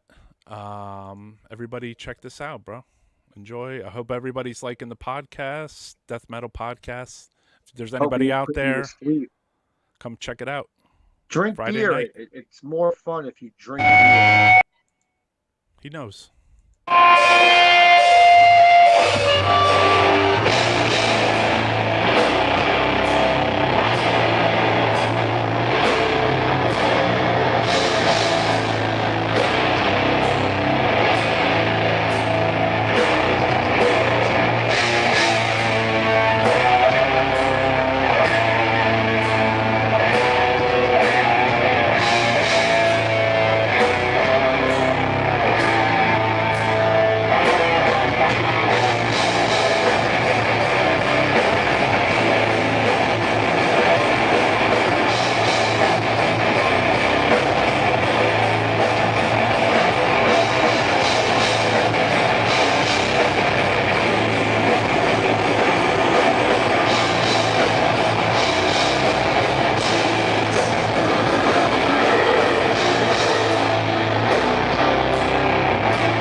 show, Bill? Yo, it was fucking 300 degrees on that stage. I like your sunglasses. And dude, it was hot, sunny. I was like, I gotta wear a hat so sweat will pour into my face while I'm trying to play. I remember being out in the fucking sun for this. Yeah, You guys weren't used to playing. I mean, this was like, what, your second show? No, it was probably like our fourth show. Oh, okay. It was just hot. It was like 3 in the afternoon. Oh, I remember. It was fucking super hot. Degrees, you know, but it was fucking awesome. It was like our biggest crowd at the time. Yeah. Like People I going was sick. sitting up, and like I figured, there'll be some people, you know, watching us, checking us out, and some people go do other things, go check out merch. And I turned around, and a whole sea of people was waiting for us to play. I was like, wow, Yeah. holy shit, this is fucking real now. Yeah. And everybody was just totally into it. Like I was like amazed by the experience. I was like, this is fucking crazy. Like I didn't think anybody gave a shit. You know, we're playing with all these sick fucking bands on this night, and I had people coming up to me like after, like, oh, you were the best band that whole fucking fest. Like I was like, you kidding? I was like, fucking. At that particular fest, yeah. I mean, yeah, you guys were the best band at that fest. Like non-death metal, but I mean, I think Morbid Angel played me. I forget who played. I know I wanted to see a bunch of bands, but we had a bunch of T-shirts we made, but they were like in my car still in a big suitcase. And Daryl was like, "We got to go get those shirts. Now's the time." So we like rushed in, and we got our spot inside the venue on the inside part. Yeah. Next to Barbed Wire, that dude Sabi Sabev that sells all the mega T-shirt guy. So we were right next to him, and he was like, "Dude, you guys fucking blew me away." I was like, that's an honor coming from you. All the bands you see and you like. He's like, "Yeah, man, seriously." We became good friends after that. Him and his daughter, like I'd sell him T-shirts all the time, give him T-shirts, sell them at your fests that you go to, and awesome people. Yeah, that's So a T-shirt we had master. those T-shirts, and like people just kept coming. Like I was dying there, sweating. I didn't even get a chance to like sit down and have a drink or anything. Like people bombarding us, T-shirts, like nonstop. I was like, "Oh shit, Candlemass is playing. I think I want to go see Candlemass." Because you know, when the fucking merch comes, I'm the one that's there all the time selling this shit. Everybody else is schmoozing and fucking doing their thing. You know, but I'm like, get over here. I need fucking help. Go get fucking singles. I have no singles. All I have is 20s. You know, so. Yeah, that was a good fest. I mean, like whoever told you were the best band, I think you were at that particular fest. I don't remember any of their bands, so. I don't even know who I saw. Like when we first got there, we drove down there, and we get to the venue, and there's a flea market going on under the venue. I'm like, we're told this show starts in a half hour. I'm like, there's people selling clothes and shit, and like that, it disappeared, and the fucking show was set up. Right. And I was like, holy shit. Yeah. They would have that fucking market under there. Yeah, it was a market going on. But this ain't a death metal festival. Did we get the wrong fucking venue? Disappear in like 2 seconds. It disappeared in like 10 minutes flat. Yeah. And then an army of squatters came in. Yeah. People were sleeping under the bridge, and they just rolled up, they pulled the garbage off them, and they just walked in. And I remember, like, we got in, and they were like, "Oh, you know, bring your gear up to the stage and have it all up there." And yeah, you know, it was pretty seamless getting up there, just plugging in. You know, we didn't have a sound check or anything. It was just like a line check. You guys got to use your own shit? Just our guitars and pedals. Like all the amps are theirs. They keep them on there. Okay. Some people don't, because all those bands changing gear, you know, like. Yeah.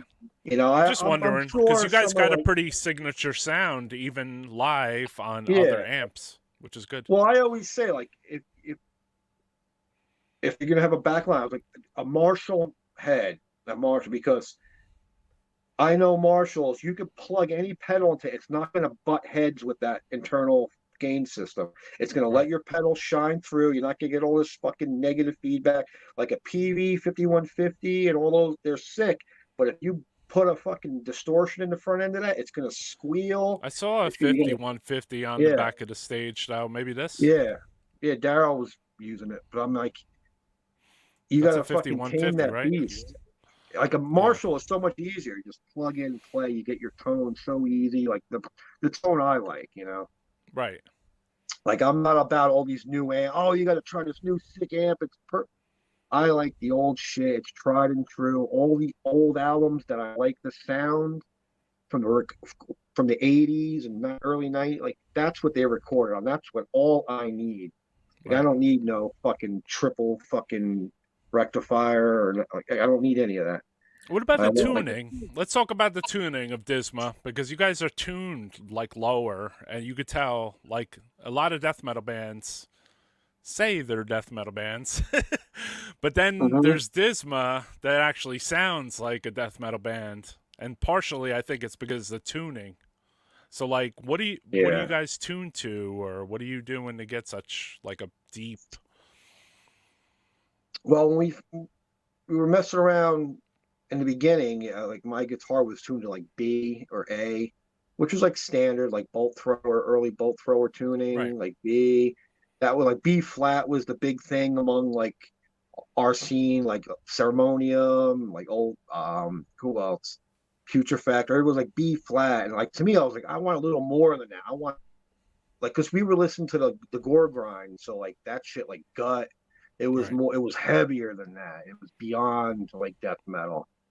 It was like raw sewage, you know, like the only American band, and you know, was like probably Rotrivore was pushing those sewage tones, you know, like Phlegm maybe, Right. you know, really like what is that? You know, what is that? No, is that the singer? Yeah. Yeah, Yeah. so like Yeah. we would mess with that, and we're jamming with the rest of with that. You know, with Daryl, we're jamming. We're Rand. I'm like, you know, this it needs to be heavier. I was like, so at home, I just like tuned down a little more, right to where the strings would stop flapping, like it would stay in tune, which was G. Right. And I was like, that's the tone. It's Because right yeah, there. most bands don't tune to like G. Not many, right? Well, because the guitar is not made for that. You like that Right. falls into like baritone guitar. Um, and then You would change the play it. strings and you set up the guitar for the G, right? In the long You run. have to get the guitar set up. Um, some people they like the 7 string guitars. I don't like the way they sound. I don't like 7 strings, and it's the string tension. Like they use heavy gauge string, almost to the point where it's like a bass, and I'm like it don't sound like a guitar anymore. Like I want to be on that balancing act of like it's still a guitar, but it falls into those other realms. But the bridge has to be set a certain way. Like sometimes the peg holes to pull the strings through, they only fit a certain gauge. Like you gotta like get in there with a rat tooth file and start fucking grinding in This is there. what we want to hear, bro. I You want to hear know, the like guitar player shit. You know? fucking So you bro. got to get This a is little like all file and fucking file the holes out. file the fucking peg, you know, with a Uh huh. fucking rat tooth file, get in there and fucking drill through there so your heavy gauge string. But I use Diodario Jazz 13. It's 13 to 56 or 58. Like I don't go heavier than that because I like the there's something about it when the string is not high tension, you get that warbly sound. Like the like bolt thrower, Realm of Chaos. They're tuned to like they use them like regular guitar gauge and tuned down low, and it just has that uh, tortured sound. Like you don't get that from like heavy gauge strings where the tension's real tight. It sounds like modern sounding. It don't sound like the way like I like it where it's like the guitar's not meant to sound like that. Because I would go up to Sweetest Sounds when I would buy the strings and we have that guy Joe work on my guitar, Uh huh. and he'd call it, "You got the devil's tuning." Here comes Bill with the devil's tuning. Yeah. So Fucking we would he would you know with the me and brown him note. kind of we kind of like figured it out like how do we get this to work and not have the guitar go out of tune every time you fucking play, you know? So it's like a balancing act of pushing the bridge all the way down, raising the saddles high enough, putting a bow in the neck, Like a lot of guitar players, oh, I want that straight ass neck. That's fine when you have like tune to E and all that, and you're fucking whizzing along with solos and everything. You got to have a little bow in there. And I think that's why people are like, oh man, you have such a great tone for being tuned down that low. Well, that's because when that neck is that flat and those strings are hitting, they're just flapping against the frets. And like, all right, it's when it's cranked, you don't really hear it, but it's kind of muffled and you don't really know it. Like when you play the guitar without an amp and you hear that dead notes, you're like, oh shit. So you put a little bow in the neck, which seems like wrong, but that relief allows you to have like in the center of the notes, your everything comes through like sharp. So you don't get that like soul side journey where you hear it sounds like he's hitting the pick friggin' cover thing. Oh, the cemetery. Yeah. Oh, cemetery. Yeah. Yeah. You can get that sound. I mean, we used to love that fucking album. I didn't love it. Like, I thought it was weird. I was like, "What the fuck is that, man?" Like you could hear it was fucking. Definitely it sounds like innovative, you know. Like yeah, it was cool. I mean, so, like you said it. You said it well though. Like a lot of the gore grind sounds and stuff. Like like you had your ulcerous phlegm, gut, fear of God. Like you had it's like an autopsy tuning kind of going on. Maybe I don't know if where they tune, but no, I think they're like around C. Oh wow. Or D. Okay. They're not. They're just nasty. At least they're just nasty in general. They're just nasty sounding, you know. But they use like you look at the guitar, like they're using old guitars they've been using forever. Right. And also too, like the guitar pickups. I think I spoke before on your show, like high end, like high output, like all that shit. It's just too much, and it doesn't let the bass like bleed through. Like on my one guitar, I have like old vintage pickups. They're low output, and I get the fattest, beefiest sound just because of that, because it allows like a little bit of history. Like back in the day in the 80s, amps had to be modded to be distorted, like the regular Marshall amps, and then it wasn't about the amps, it was just about making the pickups hotter to get more gain, and then this pedal with more gain, and then the amps came up, oh, they got more gain, you don't need a pedal. And then when you plug your pedal into it, now it's too much gain. It sounds fucking weird. And the pickups are too high. So everything's high output. It doesn't sound right. So, through my research and, all these, from when we were jamming, Roy, in your fucking vault, like, well, I was figuring all this shit out. I know. I have recordings of you playing your guitar down there. Like, and it was like super fucking heavy, dude. It was like, you need this amount of gain through your pedal and this amount of gain through your amp, and your pickup should be like. You were experimenting with the amps back then too. I remember, like you would have like that blue tube amp you brought to my work. You were working at Guitar Center, so you had like fucking. I had my pick of shit. You had your pick to bring like different amps home and like check them out and trade them back in. He would have those old PV Bandits and everything. Like those get the nastiest fucking sound. Those are probably there's one at Daryl's house I brought over there. We would jam out. And he was just talking about recently. He's like, that thing sounds fucking nasty. With it has one blue knob, one white knob. The rest are all black. And there's like another light blue knob. Those old PV, they're like sought after. Like Sweetest Sounds had them all in the back. $100, dust it off, take it. I seen that. I was like, fuck yeah, dude. It's the nastiest, just plugging into it. It's the nastiest. What about the combo of the pedalage too? I mean, were you trying to use like my pedal? That's why I like the Marshall amp, is because you don't need all the gain like that. Even if it's regular straight. Like when we played that show recently outside for Kyle, he was like, I'm just getting JCM 800s. Everybody use them. Are you fine with that? I was like, oh, you ain't gonna fucking ask me twice. I was like, that's perfect. Because all I did, don't even turn the gain up, turn the volume up, put everything at like 12 o'clock, plug my pedal in, which is heavy distortion, it's old school distortion, and just fine tune it from there in like 2 seconds. So it's like, it don't take much, it's like, I just want that simple amp. I don't need like 20 fucking resonance and fucking presence and dip switches. Like, because a friend of mine, Bill, he hits me up and he asks me, about you, your amp, your fucking everything. You know? He just happens to be in Gut and Pyogenesis. He's Yeah. the guitar player. But he's really into the sound that's coming out of Disma's guitar, Well, especially I for told him, well, yours. fucking Gut had a lot to do with that too, like, Yeah. Isn't it you weird know, how, like, one hand, like, reaches the other? reaches You know what out I to mean? the other, like, I know. and like I said, when we played in Chicago and fucking Mark from Impetego's up in the front, like grabbing at my guitar, and I'm like, what?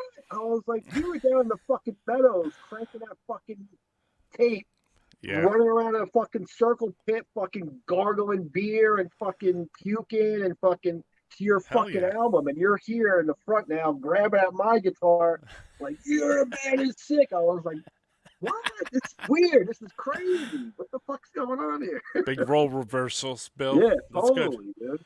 It's interesting, you know? But yeah, it's But like yet I we're still like, all a fucking community. Like nobody has yeah, some kind of special attitude that like I mean, yes, no, some bands do, don't get me wrong. But like in our like circle of bands or friends or whatever you call it, you know, I would say like a lot of us, like we just love in each other and our bands, even if they're just a little bit different or this one's a yeah, little more thrash or I mean Justin's thing was more like a grindcore or a hardcore time thing, but like you know what I mean? Like we just built with each other. Nobody had a fucking big attitude or any of that bullshit, no. you It's know? like And like your band was to have sick. Impetigo worshiping at, you know, Disma's altar, it's just like there's only a matter of time where it just goes back the other way too, and you're like Yeah, worshiping at their altar again. I know. It's so crazy. It's like, and I was like, Mark, I was like, your fucking album was a fucking. That was one of our fucking jams, dude. You remember that? Horror to Yeah, Zombies. We would fucking hell play yeah, that fucking. We would sing both along albums. to it. I know they're And what fucking was even awesome, dude. sicker was the intros. We loved the fucking intros. I know. Those were its own release. Like you could took all the intros from that album and just played that. And that was the fucking Maybe they could do a split, and it'll be Mortician and Impetigo, and it's just all the yeah, intros, just all the right? intros. So after the album, The like album. was there? Yeah, did you you signed an album, you did an album. After the album, like then it's just like playing shows for a while, We and played a what couple were the of first? shows. Yeah, we went to Ohio. We went to Texas. Right, Um, you played this show, the The Rights of Rights of Darkness. Darkness, Yeah, at the White Rabbit. There's a lot of good fucking bands on this, man. yeah, dude. So you guys played this fucking shit Yeah, that was a cool venue. in Piety. Yeah, Grave and Piety Miasma. played. Yeah. I was like, dude, in Piety, I was like, that was sick, dude. And in Ohio, was that the Inquisition? I Inquisition, we have played with. this. This That was in was New in York. New York. Mm. I can't read that last band's Yeah, I logo. know. It was just You, it was a black metal show, and we were able to get in on it. It was mobbed. It was packed. It was fucking. It right. was good, man. It was fun. It's funny, the video that I open up with, the Churchill thing, Yeah, I see this girl and a bunch of people in the crowd, and I know them. you know them people. Yeah, 'cause it's just like, and then people are like crowd riding and shit. I'm like, fuck yes, dude. Where the Yeah, fuck there are was, the shows with the crowd riding, bro? You know? yeah. That show, that venue down there was pretty cool. Churchill. So it was like, Yeah. And then this was and it, like another show, Bill. The Cake the Shop cake with shop in the Mausoleum city, and Drawn and Quartered. drawn and quartered. That show was a disaster for us. Okay. Sean forgot the song, so we had to like stop after like 3 songs. I There's got like a this video one. of This is a a little live. bit different venue bands. Hour of Yeah, 13, either we Gates got of lumped Slumber. with nobody knew where to put us. We were either with black metal bands or Hmm. doom bands. These were two stoner rock bands. I know. That's what I thought. It was a weird flyer. Yeah, Brooklyn Vegan. And I think there was another band called Weed is Weed played too, I think. And they Okay. had like three guitar players. The singer had a huge bong as his fucking microphone, and they were just fucking funny, dude. It was, Mm, but yeah, it was like we're the doom band or the black metal band. So right. we got lumped in with those. We don't play death metal shows. And here's the cool thing, though. This is what I mean. This is a cool thing to me. It might not be cool to you because you have people busting your ass day and night. And I see this with Mortician too. But basically, they're like, when's your next album? When's your next album? When's your next album? When's your next release? You know, like Yeah, constantly. But you've always focused, I noticed, on just putting out more quality songs, even if it took a long period of time. You know what I mean? And I yeah. actually appreciate bands that take a longer time to write more memorable songs than a band that just bumps out a record every fucking Every year. year. Well, Yeah, I mean, some they band start to suck. like I say, like there's some bands that do it for a living. And like before all this shit happened, people were touring all the time and they needed that to make a living. So they needed an album every year. So Right. like that kind of hurts. And that like there's like maybe I one mean, or two yeah, I good feel hurt for the songs. bands that had to And if do you're that. constantly playing live, you could only add one or two songs to your song list because people want to hear your first album shit anyway. So Right. you don't really need to write that great album. You just make like a single, and the rest is filler. There's some bands that can do it. They could fucking belt out a good album at any time, and there's some Right. bands that they're not as good at it. With us, we were never that like touring band. We all had jobs per se, and this was just all for fun. Right. And in the beginning stage of the band, it started with I was out of work, Daryl was working at home, Craig was working, Sean wasn't working, and if he was, it was barely part time, and Randy was out of work at the time. So Mm, we were practicing like 3, 4 times a week at sometimes. right. So we Gotcha. like that's why the earlier material like to me is my favorite because we spent so much time as a band honing the parts and all right, it sounds better if we do it this many times and this many times, and then Craig can come in and practice the lyrics to the songs, and oh, Right. go one more, do that one more time. I want to add this line to that, and that's how the songs were written. Now we all work. You know, we could practice on Sundays as our day. We designate Sundays the day. Nobody has to work. It's a pretty laid back day. It's harder to write, so it takes longer. So that's kind of like our why we're kind of like we take long to write. I think it's good. Plus, I mean, because the plus I songs that I like to do work. hear that you put out are all good ones. Plus, I like to work. I like to work out the songs. Like I like to play it to where I don't get bored. If we play it for like a few days and I'm like, Right. no, I'm getting kind of bored to this, it'll get scrapped. It will Okay. add or just crush it together and Has there been a maybe lot of add. fucking Disma songs that have been scrapped over the years, or Yeah, yeah. I have yeah? like loads of videos of like stuff we used it, and I'm like, it's good, but it's like, maybe it's got the wrong drum beat to it, or maybe it's just played the wrong way. Right. Like some of it, I'll go back to some of the old riffs I wrote. Like I even in the newer songs, I have riffs on those 3D songs that I wrote 20 years ago. Right. That I shit I believe it. had on my back burner for years. There's songs, the riffs I write that I remember in my head.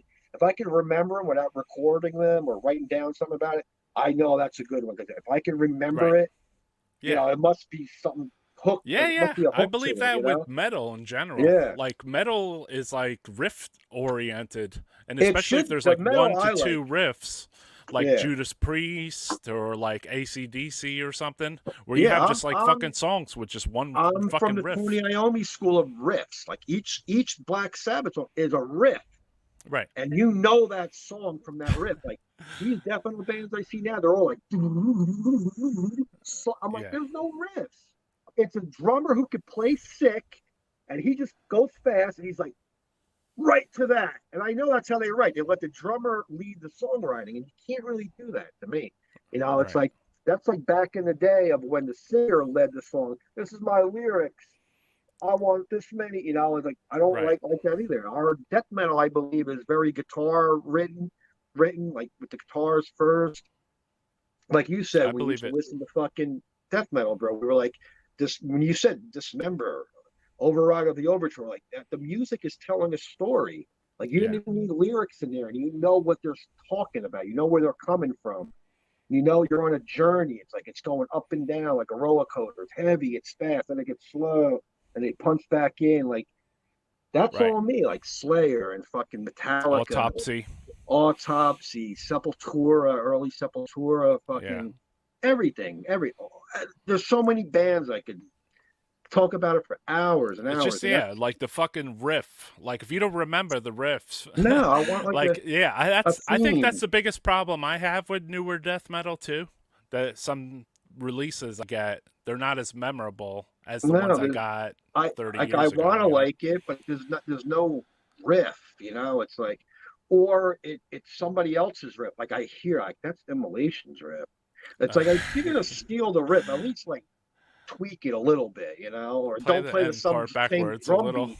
Like there's bands that are literally just taking parts and just playing along, like no one's gonna figure this shit out. The newer kids, like all your fans, they don't know, but like They don't me, know. like There's a bunch of I'm not gonna bands I buy it. notice with the Jim Row drum beat, actually. Like, there's a whole genre of Jim Row drum beat Yeah, bands, you know? Some of them I were on know. that Rights of Darkness flyer, actually.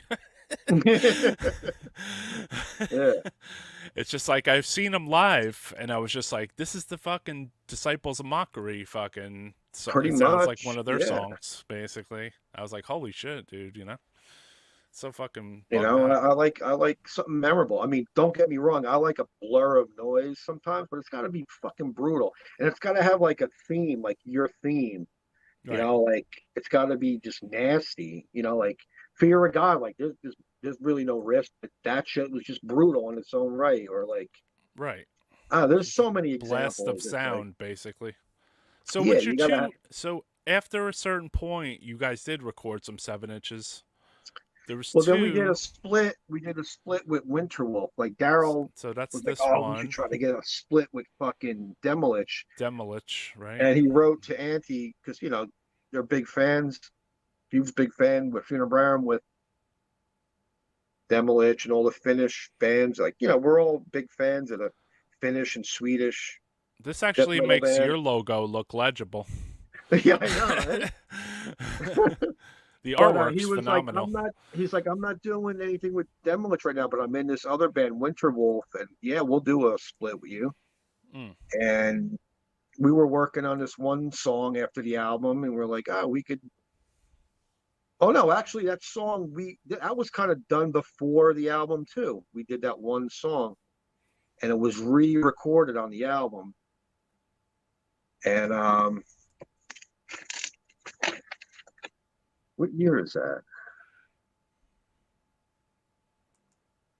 There's no dates on anything. I just fucking. No, I got that. But I mean that was its own unique recording. Well, this is the A lot of Convulse.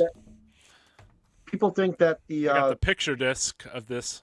yeah, of the past forlorn, they think that's from the album, but it's its own recording that was done with Chris Pierce at the same place where we did the demo recording. It's a Yeah, crazy picture disc, bro. It looks crazy. I know. It's all this fucking sick artwork, I man. know, We're man. like, This fucking art is phenomenal. Yeah. so that had its. There's a lot going That on was in a that little fucking cover split. too, Venner. I Like, know. look at this It fucking thing. needs more songs for all that fucking I artwork. know. It's not worthy of just 3 It songs. does. It needs more. So This that should have one been came like a out first. That one This came should have out been first. another album cover. Like, Yeah. it's like it's like a whole battle of fucking Yeah, two that's a fucking crazy monsters 7 inch. and fucking, So you there know, was I remember there was and that time you were putting out a couple 7 inches, and then you did your demo on vinyl with a record label from Belgium called Detest. yeah. That only was around for like 3 years or 4 years or something. The guy I think like that was his last super into recording. it. Yeah, it was like super into it guy turned into like fuck death metal guy. Yeah. Which I was like, what the fuck? But it's But not the then first time I've seen but I that, think that guy, obviously. isn't he in that band Possession? I don't know, but it's not the first time I've seen that either, where Oh somebody's yeah, like super into it and they're and fucking then doing all out. this shit, and then they're like, "I'm out of here. I'm heading over to the techno scene. See you later." Or there was a kid that did Or I got a art. girlfriend. She don't like this shit, so we listen to Well, fucking Brian there was a Eno. kid from Belgium. I think he was from Belgium, but he did a couple of T-shirt artwork for us, and he had a whole Facebook page, all these black metal bands. He was doing work with Mayhem and like all this shit. It was fucking sick. I was like, holy shit, like, can you do a couple of shirts for me? And he did a couple of designs. He was like, fucking awesome working with you. And then boom, he was out of it, gone. He disappeared. Wow. He came back. He's like, I'm not into it anymore. It caused too much negativity in my life. People call me a Nazi because I work with Mayhem, and like Yeah. because I couldn't handle it. Everybody, he's young, and he got all these people probably attacking him over bullshit. Yeah. It's like Yeah. it's too stressful for people. Like people hounding. I'm before all that, so I know it's all nonsense, and you have no right coming to it. But a young kid, you're gonna hammer him like that. He's just trying to Yeah. fucking pass It's his tough art for off. artists because He ain't. they're artists. They have nothing to Yeah, do really with the band. Like no, they just they're want to like a fucking work for hire. They do exactly. covers. They don't And really it's have like, any fucking to do with it. and if you're not fucking making them draw something racist or ridiculous, like leave it alone, like, Yeah. and even still, like, even like in the early days, like, even if it was looked racist, it was all a joke. Like, it I was know. all like, who was trying to be Look at more Anal Cunt. extreme? Look at Anal Yeah, Cunt, dude. it's a Like, perfect who example. It's takes like, that fucking seriously? You know what I mean? Like, anyone who try to like say something against Anal Cunt, in my opinion, is fucking stupid, it basically. just, it just, Because like, look at their song titles and not just the couple that you picked out that you think are yeah, super offensive and that yeah, made them this kind of band. Like, look at all their shit and listen to their music too. Then look at them as people, and they're fucking maniacs. And like, you should really evaluate how fucking smart you are, because basically, like, you don't see the parody in things. yeah. Like, there's parts of See, that's the fucking Anal problem. Cunt songs that they're playing Laverne and Shirley. So like, Yeah. you have to be kind of stupid if like you judge everything by like the titles, you know what I mean, or Well, that's like I some said, artwork or some little piece of artwork. the Like I internet noticed even they ruined it. fucking took Holocausto from fucking Brazil, and they had like a Nazi guard guy on the cover. You know what I mean? And he had like a dog, and it was attacking Yeah. some guy or some shit. But then you see that release down the line, and they like censored out that fucking section of it. It's just like, why don't you just leave it as it was? That's Leave it exactly what it alone. was. Yeah, it's like It's these this people, thing they existed. want to erase history. They want to erase the past. They Yeah, want to it's create bullshit. like this safe I think fucking I think world. people are starting to get over that a little bit too. I think That's so just too. my Like, and opinion people are because like because it's nobody so wants to be told ridiculous. how to fucking live or what to No, like. it's like You know what I mean? it's Like, beyond ridiculous. Everything's backwards, bizarro world. It's like all this shit we're in. You don't realize, like I tell people all the time, it's like our music is like the same people who create horror movies. right, It's fucking entertainment. It's shock value. for It's sure. supposed to create an emotion, and we're not trying to. But we're not doing it. I mean, these people think people are doing this stuff like literally, like they live this lifestyle. Like I'm in my backyard Yeah, fucking burying battle bodies with gear, fucking bones and skinning spikes. cats, raping women, and fucking Yeah, stabbing my mother in the eye. Like, are you exactly. retarded? Like, Barbecued fucking babies and shit. yeah. It's like, all right, yeah, maybe there's one dude like that, but the other 20 million are not like that. It's like, Right. it's ridiculous. And all this shit with all this fucking race, it's shock value. Because you know Yeah. what? Because the greatest example is when you play that live show that we played at Kyle's. It was supposed to be a big Nazi fest, white power. There was me and Kyle when the place was packed outside. I grabbed him around the arm. Kyle is black, all right, And we looked down. I said, look at all the fucking knots, all the different races here at the racist fest. There was black people there, Jewish people, Asian, Hispanic, white, Indian. Right. Everybody was there, and nobody gave a fuck about anything. Everybody had a great time. There was no fights. There was no arguments. Everybody came there to see and hear music, drink beer, and eat fucking hot dogs. And that's all it was. And it was the most innocent thing. And me and Kyle, we were laughing like, I cannot believe the forces coming at this. Like, we were here skinning people alive. Like, are you fucking kidding me? That's what the internet create. It created this. All these people came in, boom, the internet, the light went on, and they saw all this, and they were like, "Ooh, how can we change it?" Yeah, the day that's I not saw good for people us. wearing the fucking this T-shirt that said "death metal" with a unicorn with a rainbow, I want to punch people in their face for wearing that shirt. Because you know what? You're part of it. And another thing went around about the Maryland Death Fest was awesome when we played, but then people started banning us for the next one because I don't know what happened at the one we played. That Yeah, because you were booked for the next one. They had fucking animal cardboard cutouts so you could go in your little safe space. Like, I couldn't believe the shit I was seeing online. I was like, there was little play areas where you could put your face in a horse's face and like rainbows and little safe areas. I'm like, next thing you're going to see is a glass box put right in front of the stage, and everybody's going to be in there, and they're going to lock it so no one gets hurt in the pit. Is that what's going to happen next? Like, all right, it's not meant for you, but you want to participate, but you can't change. We can't change it for you. Right. Sorry, you're not able to go in the pit. I can't go be a doctor because I want to be one right now. Obviously. You can't go in the pit, or you can't go in the front because you can't be that right now. Sorry. The 1% can't change and the 99%. It's not even people that stay in the scene. I notice that like all the time. It's like a big mouth motherfuckers that come in, try to fucking dictate what everybody else is doing or listening to, or that's wrong, or fuck that guy. Every show Disma played, we played in ethnic neighborhoods. New York City is probably the biggest melting pot of people in the world. Where we came from, one fucking person came up and said anything about anything. Not one. It's all internet based, and it's all over nothing. It's fucking crazy bullshit. I'm sick of it, and I think a lot of people are too. I think, and they've been sick of it. I mean, it's got to be fucking. It's got to stop. It's like, just shut the fuck up. This is the shock value. I see, not the Francisco, fucking Frazier, Tipper Gore. Exactly. Oh shit, Andre, what's up? You just woke up, motherfucker?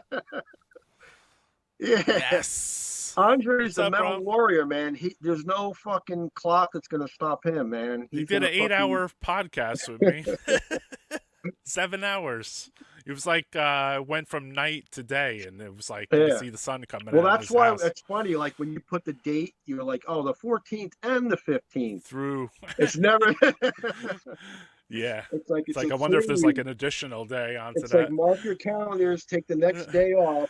It's happening. There's no way. There was some of those things we did that I couldn't. I don't think you could ever watch that in one sitting. No. What's up, John Grave? Venner, you know John Grave from online? It's cool. No, John Grave. He moderates a lot of those like old school death metal boards, collectors boards. You've probably seen him out there. He's nobody like when we played that show. He knows good shit. Like, people come like, hey man, it's fucking Mike. I'm like, huh? Oh yeah, my Facebook is fucking Terror Lord, fucking Night Realm. And so it's like, I'm this Instagram name. They're like, oh shit. It's like, I thought I knew you. I was like, I don't know you. I'm sorry. Yeah, your profile has no. Demo's picture. Here, joining us from Australia. Yo, wants to know how many beers you put away. Hofbrau. Just my second beer, because last time I fucking went fucking nuts and fell asleep. Oh shit! Jeff Wolf in the house. What's up, Jeff? Yo, Jeffy, man, what's up? Nice view. What's up, Jeff? How's it going? We're just Yo, talking Jeff, some we old gotta school get death metal we shit. got me and Roy are talking about we gotta get the Spring Valley fucking death metal crew, the surviving members, and have them fucking come in and have a discussion about those old world Yeah, stage we want to shows. do a Spring Valley fucking podcast basically, and like have all the old school like Spring Valley crew come in, you know? Yeah, All the surviving members of fucking maniacs. all the death maniacs. Jeff, you got to get on there too, man. Yeah, Don't Jeff. fucking diss out. I know. Jeff, I got an interview with show Matt everybody the Harshner. fucking. How can I not get one, Jeff? I know you had Matt Harshner on there, man. Come on.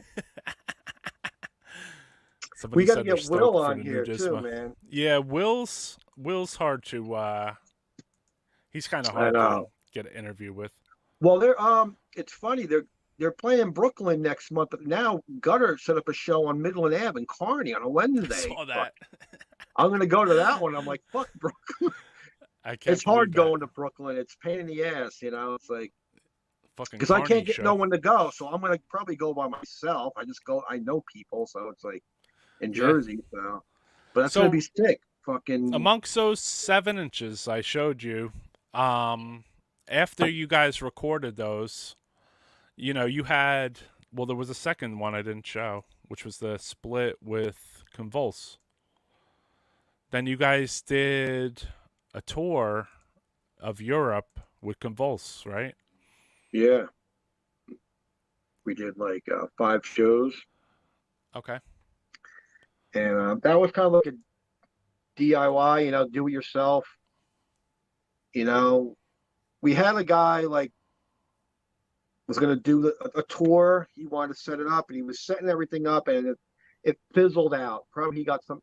It wasn't nothing was said, but it's probably because of Craig. They were like, "Oh, well, we can't have him in Europe," you know. So it fizzled out. So we kind of like we had the album made a money off the LP sales, bought our own plane tickets, connected with this company who's going to supply the buses, the tour vans, and the and the gear. Right. Just like your mom, it was called. Fucking the guy Michael who was our driver. He was fucking the most awesome dude in the world. We kind of set it up. Daryl told Convulse, kind of like, come down, make merch so you can support yourself. This ain't going to be some manager with a boatload of money going to fucking pay for shit when shit goes south or you got no gas. We're kind of doing it ourselves. They had like a different mindset to that. Yeah. They're not I like think it's us. cooler. I think that's cooler actually to be control of your own. We linked tour. up with Hervé for the big fest. We were gonna play that, and we kind of like went around that, and then got into Italy with this band Voids of Vomit. The guy, the singer from that band, he kind of helped us through Italy with the 3 shows we played over there, and then it was just fucking fun as hell. And who you guys played on the Wolf Throne Fest with Demigod, right? With Demigod, Interment played. They played on the night before, but Interment played. I'm trying to remember all the bands. There was so many sick bands. Yeah, I don't have that one flyer, but yeah, that was a sick fest. I mean, that was fun. That was probably John Hand. John Hand's got to Wolf get Throne on here. organizer moved to Finland this year. Yeah. I guess maybe they'll have to do 2 Finland fucking. He was like, fuck France. It's a fucking turn into a shithole. I'm going to fucking Finland where the fucking real metlers are. Yeah, maybe. And he's up there now. Cool. But that fest, that was like the American, like the French Maryland Death Fest. Maryland Death Fest, kind of like indoor venue, kind of big, nice big stage, 2-day event, loads of bands. I mean, awesome time. Like Europeans are the scene over there. Like everybody knows, who's been there. It's just sicker. It just I know. people are into it.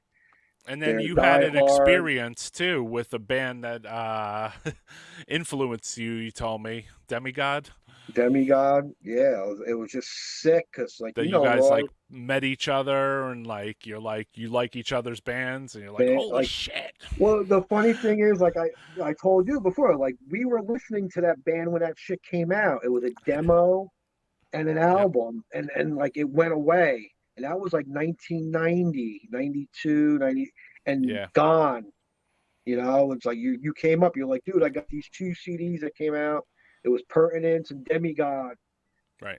Dude, they finally came out, and we're like, holy shit, we're listening to that shit, and like Mm. godly fucking music, and like from a weird country where not a lot of music comes from, but whatever comes from there, it's fucking awesome. And then that scene went away. It turned black metal, and that world was Yeah, gone. yeah. The They Finland turned death into a metal scene weird did kind of band. go away a little Like bit. Demigod turned into like a weird band. They put out a couple of albums, but it wasn't the same. Different singer. Like no. And then here, you would think they're not into it. Those bands, they break up. They don't come back. We get to play this fest. Demigod starts playing the Maryland Death Fest the year before. Yeah. Interment from Sweden returns to They play again. return. So they were playing the fest, and I'm fucking watching them. I'm like, holy fuck.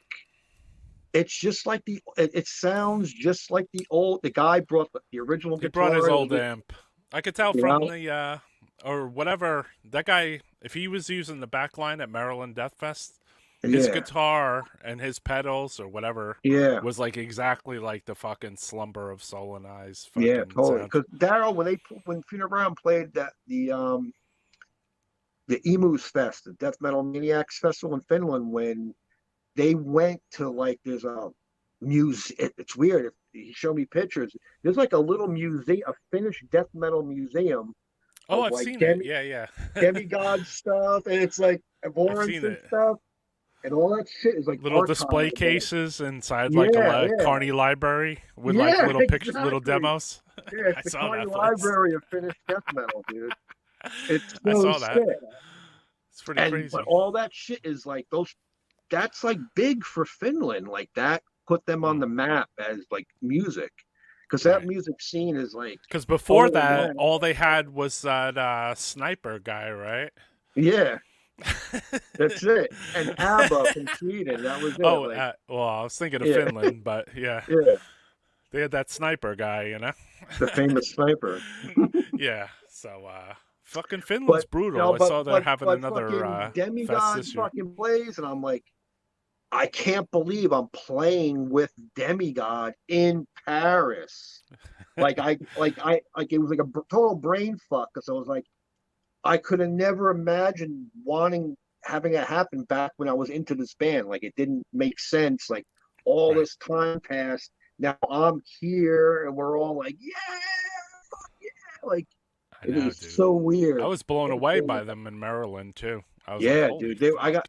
I have so many pictures I took of them playing that I still have not like posted or sent to anybody. Like that Yeah, dude Asa Linden, like he's not on social media or not, and he's like yeah, he's yeah. kind of he's very private, awesome guy, Sure. awesome person. We were hanging out, like I guess he has his family he deals with, he has kids, and Yep. they're I don't know what the situation, but like he's home based, like that's it. He came in, did it, and now it's like, you There was know, another I guy that want to was send him helping all him. these pictures. Like, Yeah, there was another guy that was helping him. He's not in the band now, but he was an arch goat too. yeah, And I yeah. had met that dude, and that dude was really cool. The We gave him a drummer, right? bunch The of drummer, I think, right? well, he is the drummer of Archgoat, but he was playing Yeah, guitar for Demigod, and I gave him yeah. a bunch of edible brownies or whatever we were eating that weekend with Yeah. weed stuffed in them or something, and he was super happy. Like I had him in my possession for like a long time, like 12 They hours or something. fermented. We didn't see each other, and then when he finally saw me, I was like, "Yo, dude, here's your breakfast, bro, brownies." And then He's like, damn, I really didn't think I was going to see you again, you know? He's like, I wasn't worried about the money. I just wanted to hang out, you know? I was like, oh. I was like, I'll talk to you in like an hour or two. And then he took all the fucking brownies, and then like And we he saw took each off. other, and he was like, ah. Because I took them too. Actually, it was banana bread. My bad. It's this guy, Nate. Banana bread. Cheers, Nate. If you're out there, I haven't seen you in a while, brother. But thank you for the banana bread party at Maryland. I'm fucking sick. I got sick. Banana bread. Yeah, I ate a bunch of banana bread, fucking weed extract or whatever the fuck it was before. It was like before people even talking about weed edible shit, you know? All right. So it was good. It was fucking killer. So Venner, I'm gonna put on a little music just to Play some keep shit. people interested. Play I got something this. new. You want me to play? I got like these. I got something new. All right, we'll play something. I had one more thing. We'll play it afterwards, though. All right. I was gonna say I had this, which I could ask some questions about. So let me play this first, and then I'll play some of the newer shit. Yeah. Do So that. check this out. Hold on a sec.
Yo, Death Metal Podcast. Fucking, that was a live on the radio thing, Venner?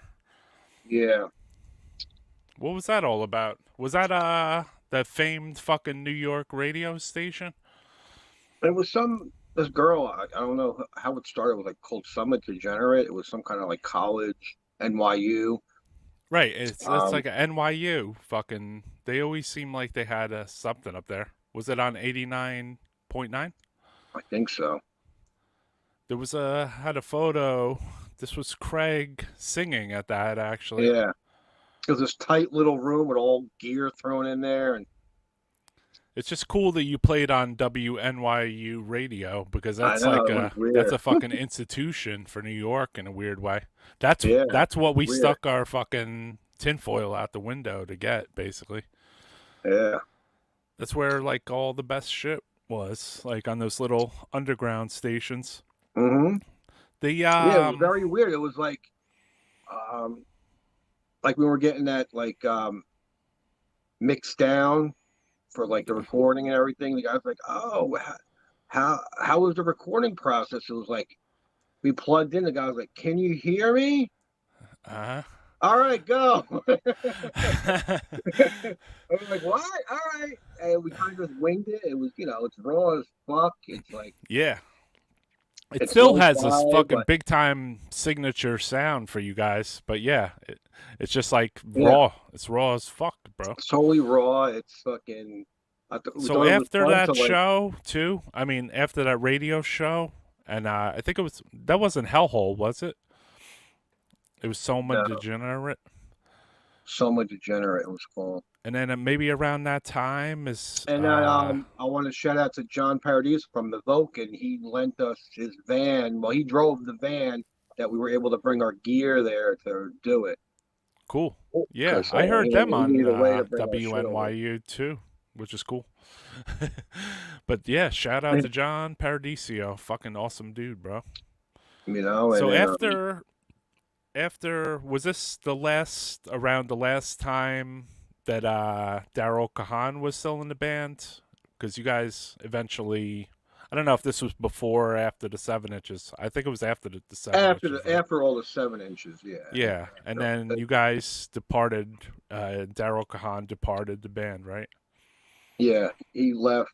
He wanted to do more what Funebrand was picking up, and just like people wanting to cancel the shows all the time. Like Right. he was part of the hardcore scene, so he kind of like went back playing with Citizens Arrest and doing the Funebrarium. And he's always been around in one way or another, helping out with artwork and making T-shirts Yeah. and all kinds of shit. But him and then Sean left not long after that.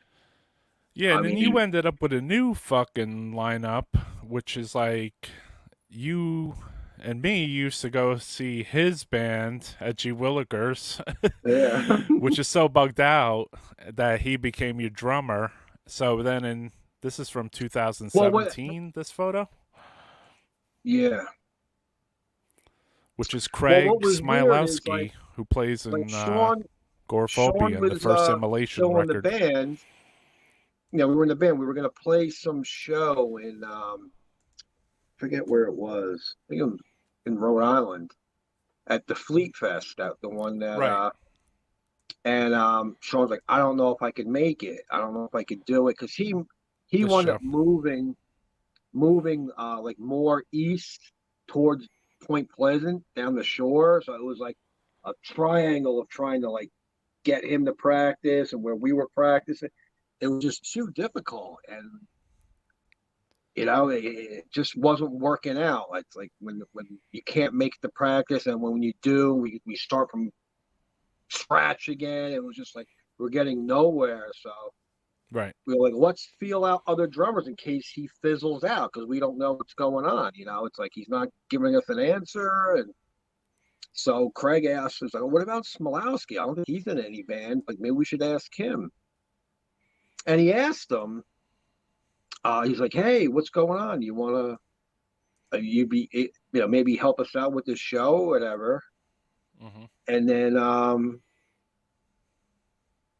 he like asked around, like, "Oh, do you know these guys, Disma?" He asked Alex, and Alex was jamming with Sean with the other band. Right. And Sean's like, "Oh, you're dissing me for him." I'm like, "No, you kind of like, we're not dissing anybody. We're trying to we're fighting for survival, basically. You can't Right. make it. You said, let's find someone to fill in your shoes.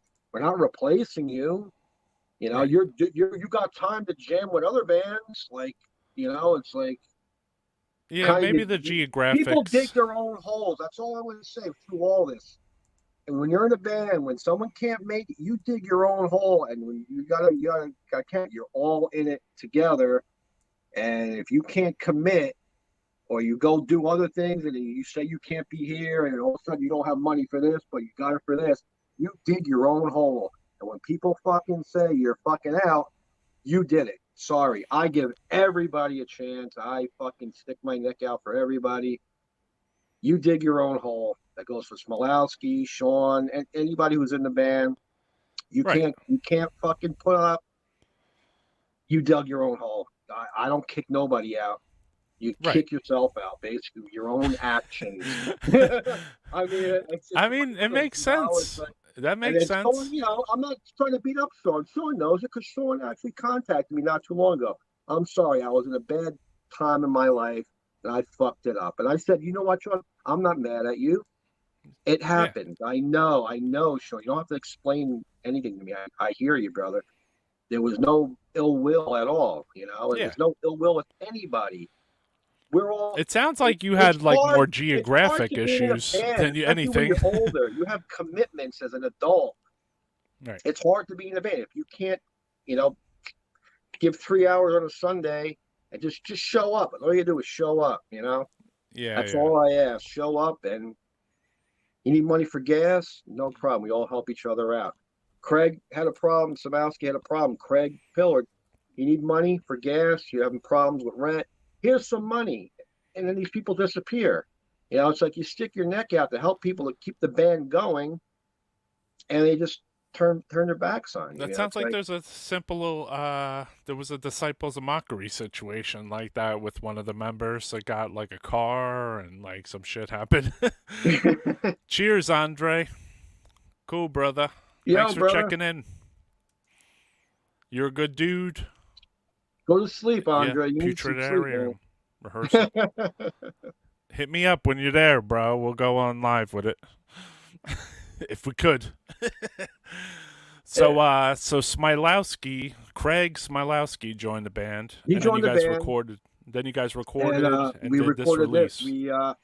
We had an Graveless older Remains. song we were working on, which was the title track, "The Graveless Remains," and we jammed it out. We reworked it with him involved, Right. added new riffs, totally revigorated the song into something different.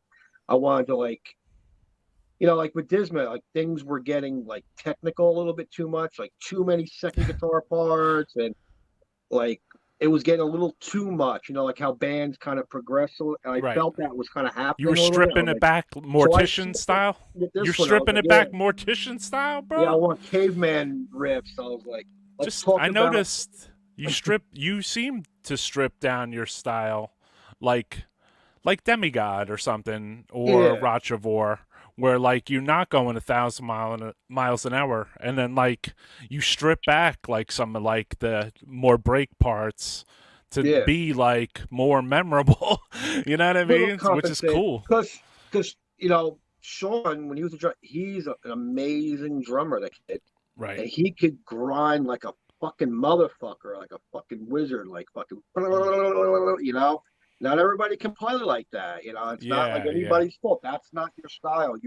I wanted these guys, like the new guys I have now, even with Smolowski I should and have I Cliff. should have Now, I uploaded want Sean's caveman pounding. I video. want toms. I don't want jazz. Jazz a little bit here and there for Right. technicality, but I want fucking Dave Lombardo, fucking Hella Waits, that drum beat. Just keep playing that fucking Hella Waits drum beat. I don't give a fuck. That's all I need. I'm happy. I can write plenty of riffs over that, and no one will know the difference. Later, Cam. Thanks for checking in, brother. Cheers. You can't hang if you don't go more than 3 hours. You got these are like 8-10 hour fucking Yeah, this is marathon just runs. part 1 of 19. Now, we're not going to go that long. We just went through almost the entire history of Disma. So, like, we're we're almost to almost, the end of yeah, we're almost to we got like one where more we after this talk one. about like new Disma. You gotta So I stick got a around. couple You gotta little stick around for the things. juicy stuff. Yeah, you got to stick around for the fucking juicy shit. I mean, there's been a good amount of people in this chat for like the whole show, which is cool. And if you Thank stick you, around, everybody. I want to have Roy play some of the new songs. Yeah, thank you for Let's everybody fuck that stuck around for the entire chat, and I appreciate that. We got an Instagram page. If you want to, whatever, sub that or like it or stick it. Just putting all the regular jerky shit up here. There's this too, the band Yeah. can support the band directly. That's their big cartel. Simple. Yeah, we're gonna probably I'm trying to figure out this whole website thing with big cartel, like this whole internet tax thing. Like everybody wants to tax the musician. Yeah, the VAT. Like our album is on CD, baby. I just got a thing today that they're not handling the tax no more. We need you to do a fucking tax VAT? form. We need your EIN. I'm like, are you kidding me? We get fucking $10 a month from that bullshit fucking streaming shit. Like, what do I need tax for? Like, don't they make enough with the tax? Like, can't there somebody come in and write a law? Like, if you're not a big star on a major label, do not tax the fucking struggling little fucking hobby band. It's bad enough that fucking Adele fucking took over every fucking record pressing place in the entire fucking state of United States. Nobody can even get any records so nobody can make a fucking record. You know what I mean? Which is bullshit. Now you want to tax my fucking dollar. Like, come on. It's like fucking leave this shit alone. Sorry there, Cam. Fucking, it's like, so I'm trying to figure out, because now with merch, like with Big Cartel, like I have stuff that's linked through the t-shirt place that makes the t-shirts. Right. They collect the tax. And they were like, oh, but we collect the tax too. I had to write to them like, one of you is collecting tax, not both of you. Yeah, double tax. So they had to make an agreement online with all the bands linked together. We'll collect the tax and you don't. Right. It's getting ridiculous. It's getting hard for international. Yeah, it's getting harder for international. Yeah, now there's all VAT taxes, and then Australia has its own thing, and then there's all kinds of weird things now. It's fucking up. You know what? It's fucking up the music scene for the underground, because like the taxes and the cost of all the postage, whether you be buying a tape, a shirt, or you want to buy a couple records or anything. Like $20. Like the shit is like triple the amount of the fucking product. And it's like, what the fuck, bro? Like I have to pay all this money. That's why, I was buying this company, 518 Prints, upstate New York. I was having them make all our shirts. And the problem I was running into, depending on if it was a double-sided design or how much art was on the front or the back, it brought it between 8 and 9 ounces up to extra large. Yeah. And large. So if I was shipping to Europe and it was only 8 ounces, it was only $12. But if you ordered an extra large, yours was $25 for ship. I know. So it was like, that's where they changed the fucking tax structure, because it used to go up to 15 ounces. Yeah, so it's right on the fucking cusp. And they round up. So if you're 8.1, they call it 9 ounces now. It used to be up to 8.5. It's not anymore. It's over 8 ounces. It goes to 9 ounces. So what do you charge someone to ship them that? And then now it's taking twice as long. I was getting people, where's my shipment? It's lost in the mail. Like, listen, we're in the fucking modern age now. Why are things going backwards? I feel you, especially at those prices. What the fuck? there should be a fucking highway road built from New York into fucking Portugal. There should be a road. No more fucking boat mail. No more air mail. There should be a subway or something. Launch it in 4 hours over to that Yeah, side. a fucking We're rocket. we're in You the know, we could send modern fucking rockets. age. What is going on with this shipping bullshit? It's all man-made to make money. They cause all these panics, and I can go on for days about all this shit. No, chill, Seriously. Venner. So to get around that, Daryl mentioned one of the kids Gift. that's in his band, John. It was like, well, I use this company Printful, and they Right. make T-shirts on demand, and you can link it through your cart. They'll Yeah. print to order, and they have a fulfillment house in Europe, in South America, Right. so everybody can pay what the shipping is, and it's shipped from that part of the country, that Yeah. part of the world. No one's fucking paying $25 to get a T-shirt anymore. That's good. And it made it easier. It's expensive. We don't get what we get from making T-shirts and Right. doubling the money or whatever. You get a couple of dollars. It's if you want a But you made double-sided the T-shirt, merch more accessible to more someone in South accessible. America, someone more in Europe, which is cool. It make yeah, and I don't have to struggle trying to fucking go to the post office because you know what? Right. You show up Oh, with that's a full-time full job. package, they huff and puff in your face like, "Hey, man, I'm keeping your job alive. You're gonna get replaced by a robot soon. You should be Yeah, happy as it that is. come in with all these As it is, I packages." do my own mail and Yeah. then bring it to the post office because I don't even trust them to do my mail, basically. No, I was Yeah, in there this- 2-3 times a week. I wasn't waiting a whole week to mail somebody shit out. Richard Santos from Texas knows postage Exactly. is more than the item. Yeah, they're taking like double Exactly. now. It's getting worse. Back in the day, we waited 6 months for a demo, a shirt from Europe. Oh, hell These yeah. kids are spoiled. I agree. Yeah, the Amazon thing made everybody really impatient. I noticed that, Yeah. you know? They don't understand don't- custom I don't anything. have a blimp where I could hover a drone over you and mail you right Soon to your enough. front door. Soon enough. We'll have little Disma drones. Bill, you might be using them some other way, though. I'm going to use it. Sure. Yeah, this shit is. This that's guy's it. right. Send that shit by rocket. Fucking Elon yeah. Musk. Yeah, we could fucking use Elon Musk's tunnels thing to He fucking needs to just create a tunnel one over to Europe.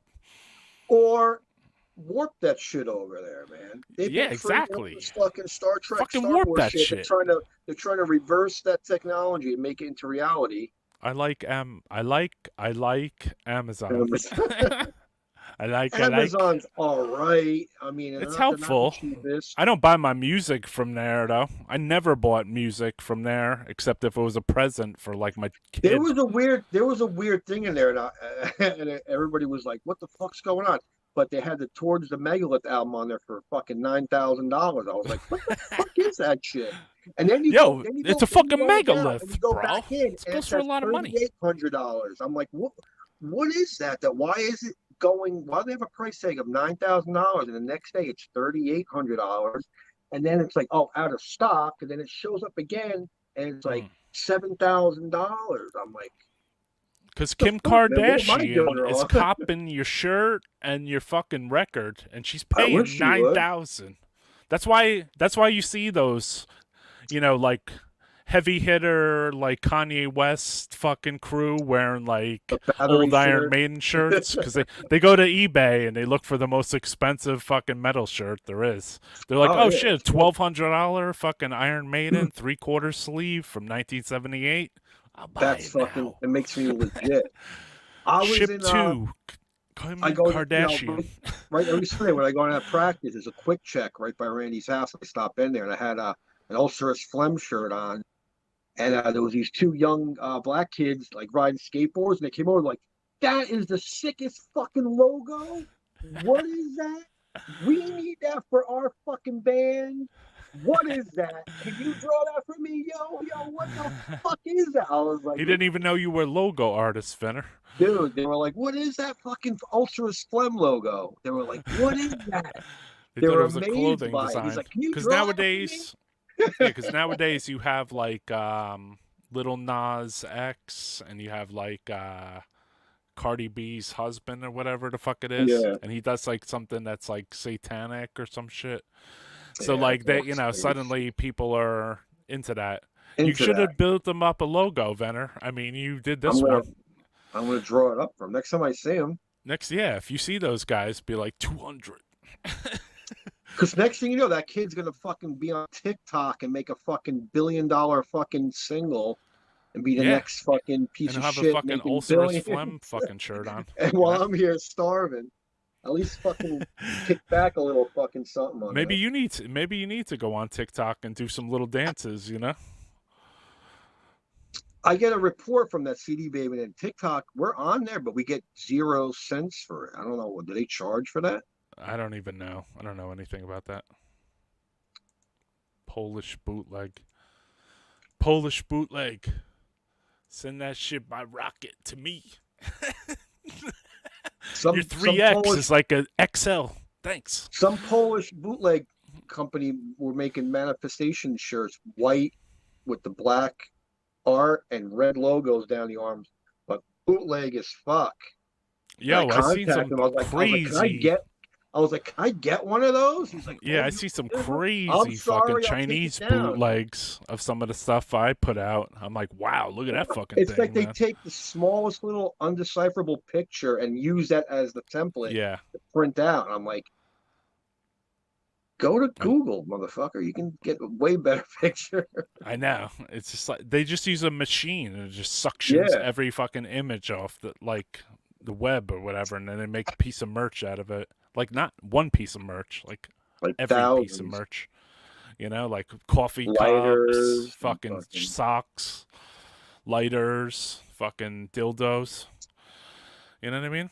So let's get into some new Disma situations. I got a couple little things here. First, it's gonna be a couple snippets too. So then we'll talk about each one. All right.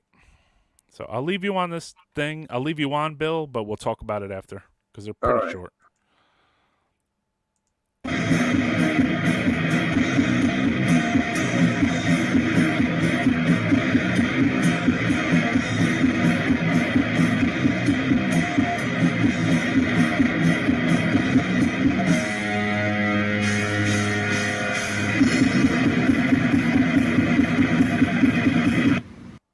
So yeah, there we had Jim Rowe, and that was in the background. That was Jim recording.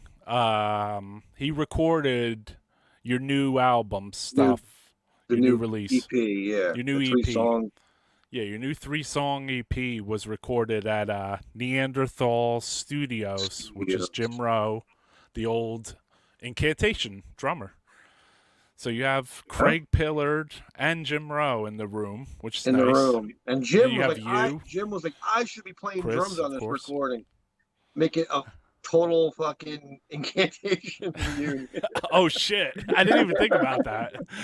Yeah. If Jim was on the shit, then yeah, It'd be pretty it'd be funny. bugged out. You got to get Sal Saggio. I forgot to say the first person. Oh, you can get Paul Ledney. I tried to ask to play for bass was Ronnie Dio in Disma. Yeah. And he gave me I tried to get him to play with us too. Excuses and all this shit, and like. He came to my work with his bass. He came to my work with his bass, and he was like, he's like, this shit's too easy, bro. I can't do this. He just left.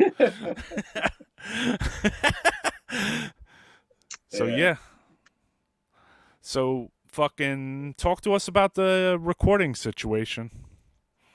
Well, how it all came about is, Jim's been recording for years. Like he did a lot of early Incantation releases, just recording in his basement and bands here and there. He's played, drums on a lot helping out a lot of bands over the years. He recorded a couple later era, like he played and recorded on a couple later era Agoraphobia recordings, 2 albums worth. Yeah, and then he does the Primitive, his own solo thing. He was setting up the studio. He recorded his personal band. Built up his studio quite a bit.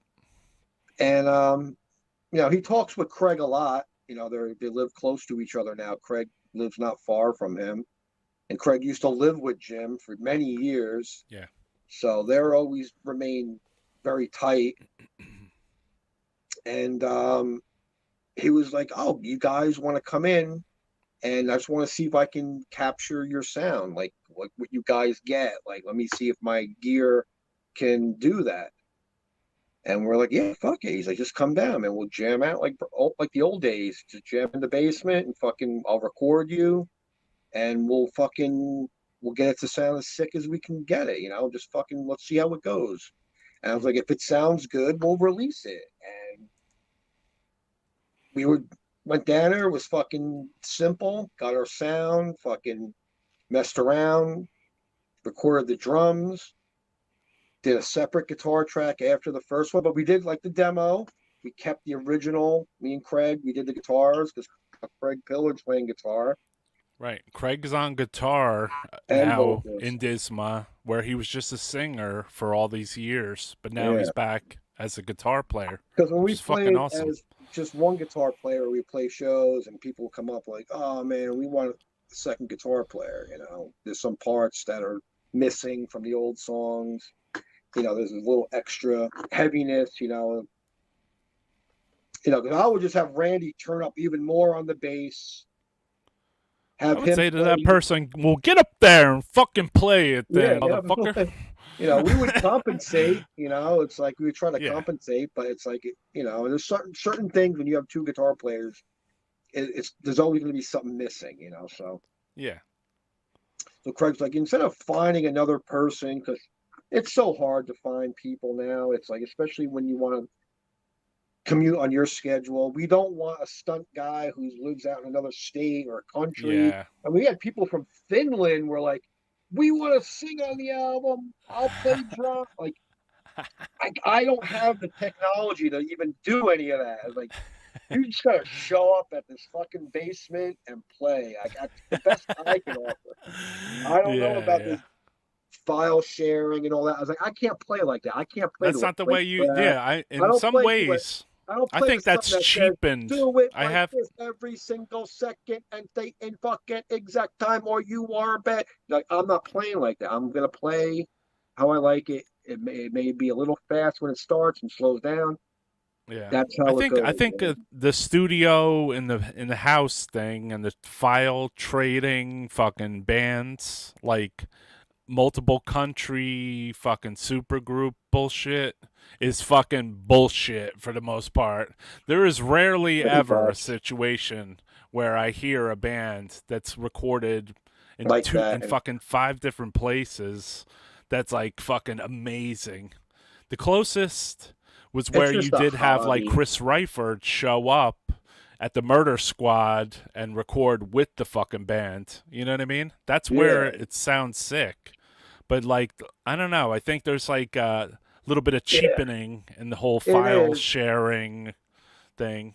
It is, and it sounds like it's not well thought out. It's very almost simple or over technical. There's not that fine like middle where it's, I don't know. It just like a little loose. Right. Yeah, it's missing like that loose shit. Like you said, like everything's like everything's too clicky and like, too clicked. It's like, if you can't fucking stay in time, you shouldn't even fucking be playing fucking guitar, or drums or. What's up, like, Chris? Fuck that shit. Yeah, New Bloodstorm.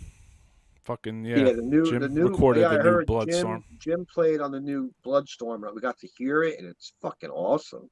Well, I know a label that's putting it out, so they're pretty cool too. I heard it's coming out next week. No, not quite. It's not done.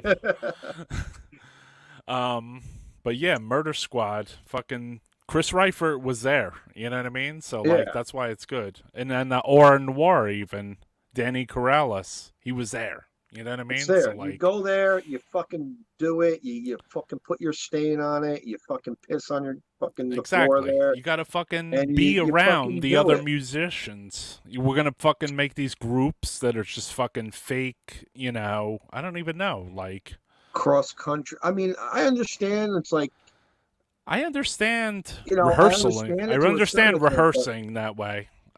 In all forms, I understand that. If that's how your band rehearses, that makes sense. If you live across the states or two different countries, if that's how your band rehearses and always does, all the power to you, bro. I mean, it's yeah, good. But when you go to record your album, if you think that's the way to record an album, I think it's a cheapened fucking version of it.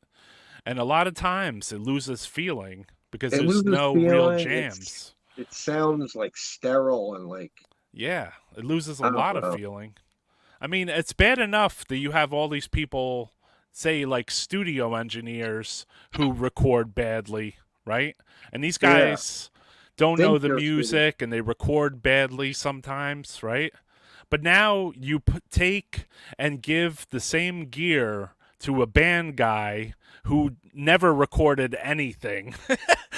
And then he thinks that he's going to make a product as good Yeah, as a studio guy.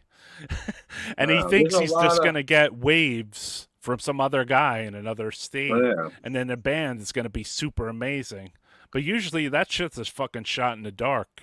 I mean, sometimes if they wrap it up in a nice package and they put the nice fucking Yeah, artwork on it, they got a good logo, then maybe people will be buzzing around it.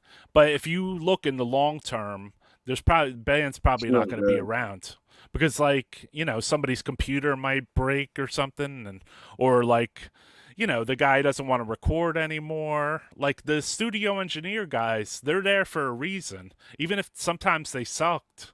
There was times when they were good because they put the Yeah, mic a certain you need place. some.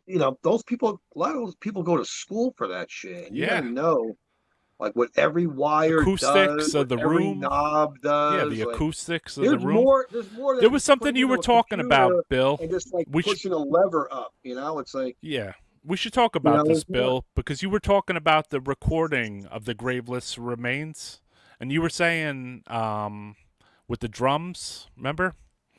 We recorded like in the studio with the drums, like in the Yeah, same but you said room. something about the drums being too. It wasn't a studio drums. It was like a whatever. Well, Craig brought. He had this big fucking studio Binga, like $10,000 drum set, and it's like it was meant for recording out in a fucking stadium, like playing in stadiums, like Right. big drum. And we brought that into the studio and recorded drum. And that thing was like cannons, like when he was hitting the toms. Like I felt wind coming across the room and hitting me in my ear and shit. And I so, mean, but the fucking mics were under there, and it was causing so much fucking force. The mics were moving and shit. mm, So he's like, I gotta go in and fucking fix that shit because the mics were moving. the engineer. But yeah. Oh, that was Steve Evans, right? Well, no. It's this guy Eric Rachel, who was the guy. That same guy was there when Steve Evans was there, Okay, yeah. I and remember it then was the second actually guy. Chris Pierce, who owned Analog Destruction, who did the demos and the 7 inches, he partnered with him, so he was in on that Oh, recording too. oh, cool. So we kind of got a little bit of both. Oh, that I didn't know that. Yeah, that's Yeah. cool, man. What about I didn't ask this. This would go for all of your releases. What about mastering? How do you feel about, you seem like you raw dogged a lot of stuff. Do you ever fuck with like professional mastering or Well, I consider it's you get your mix, you get all your levels, and the mastering is more for just making everything level for a recording. okay. It's like just the final level for whatever format. And even like when we did our album, like the guy Steve the Accused is like, he goes, but I want to, your sound is I'm going to just push it to the limit. Right. And it doesn't need to be like when people would try to re-release it. We tried to re-release it, and Chris Bruni, who with the label through Profound Lore, he was sending it to this other guy to master. He's like, I can't do anything with it. It's pushed to the max. Right. And I'm like, well, that's why people like it, because it's fucking loud and heavy. When you turn your volume up, it's loud. I don't Right. need to crank you don't need to crank the stereo all the way till it hits that fucking peak. It's like it's there halfway through. So I've always been as fucking because push it. that's Push another it to the place limit where I noticed so nobody can fuck with it. You can't take it away or overblow it. Push it to where it I don't want to lose any bass. I don't want to lose right. like if you go in there and you put all this work into mixing it and making it sound heavy, like I heard people go in and master it, and it's like it sucked all the bass out. I'm like, Yeah. fuck that. No. I've heard that a lot too. No. That's basically what I was getting at. Just give me a the fuck. bass. Whatever format the music industry needs to make CDs and have the level, everything level, do that, but do not alter the sound of the recording. Right. Do as minimal as possible. Don't compress it or whatever you do. You know, I heard the other day I was listening to these sound samples of Crematory, the Exordium demo or whatever. Yeah. And there was like 2 different uploads of it. There was like a new one that had to do with like the 10-inch they put out. So that had one mix. And then they had another one where it had like a tape rip from Greg Beale, who puts up all those old demos. Mm-hmm. The old singer from Nunslaughter. And basically, like, the 2 fucking recordings were like 2 complete different things, because basically, like, the Greg one was like exactly what the old Crematory demo sounded like. It had bass. It had fucking a lot of bass. Yeah. You know what I mean? At certain times, the bass was so heavy, you could almost hear the fucking recording shake or something, you know? Yeah. But then the other recording was like a mix that was taken from fucking YouTube or whatever. And, and I recognized that mix too. And it's like, well, has this been recognized as the bassless remix of the Exordium? Yeah. Because this is not the Exordium. The Exordium sounded like Greg's tape. Fucking lot of bass, you know? Yeah. It's weird that, like, the internet generation is listening to the music through these little fucking speakers.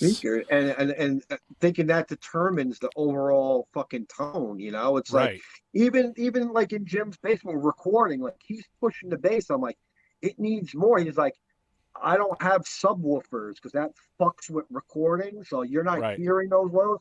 Take this and go in your car and then hear the bass in yours. And I put it in the car and then, oh, holy shit, it's all there. Right. You know, because I'm telling him to push it in the studio. I'm like, no, more. He's like, no, it's there. You just got to go bring it outside. Because if I have that bass bouncing around in here, we ain't going to know what's right. You know, that's why he's like, I try not to have all the subwoofers in recording, because that's the shit that makes you go crazy after hearing it a couple times. You're like, oh, the mix doesn't sound right. Let's mix it again. So I noticed bass is missing in death metal. In your car. And I was like, all right, now it's fucking where we need it to go. I noticed bass is missing in a lot of death metal bands. There's just too much, like, I don't even know what you'd call it. It's computer fucking metal. It's computer metal. It's everything's direct, you know. It's like that, you know, bass is a little easier than guitar. Francisco's right. The vehicle test. I test my recordings of stuff I put out on like 5-8 different things. I tested it one vehicle. I tested on a shitty fucking tape player looking thing. I tested on a real good stereo. So like, it has to fucking pass the test of everything. And then when you go get it all made and packaged and everything, it's going to sound different again. It's like, it will. That's why you got to stack as much. That's why you got to stack as much bass on it as you can, because someone's always going to chip away at it by the time it comes out. So it's nice that you have your drummer here, which is cool. You should come on. He's joining us anyway, you know. Chris, you should come on and talk about the recording. You know what? We're gonna play this little snippet. This was from Marcy, and you could stay on for this, Bill, and then we'll play a longer one Chris uploaded. So there's just like a couple little videos. I thought they would just be interesting to add to this. And then eventually we'll play something. Eventually, if you're lucky. So I think it's interesting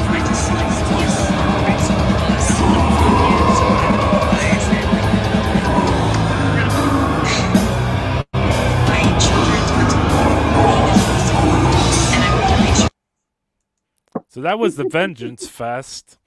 That was a That was a so-called whatever they call it. That was a secretive fest, though, That was because a they didn't secret want, by invitation only because they didn't want nobody trying to crash they it didn't and want cancel it. Antifa or something. Or whoever. It's just like it just takes one angry housewife just to say, "Fucking, I don't want that shit in my neighborhood." Yeah, That's what it I don't know. usually is. Actually, Antifa, like I said before, Antifa has people actually You were with the telling me about a stamp on their. show No one where has ever from was this it? Antifa has ever done anything for our show. You were telling me about Actually, a show in Antifa Canada. came to that show to see us. This is the show, right? Yeah. That's interesting. Yeah, Antifa came to our show. They wanted to see Disma. They wanted to be anonymous. The promoter told me, he's like, there's a couple of guys here from Antifa. I was like, what? We gonna start shooting? He goes, no, they want to see your band. They want to be anonymous. I'm not going to show you who they are. They're just coming here. They want to have a good time. They're from Oh Montreal. man, And I was like, see, because they don't. No, most people. Hell's don't Angels care, are here. The modern day Hell's Angels. It's like two Hell's little Angels. guys with like fucking button up shirts in this corner.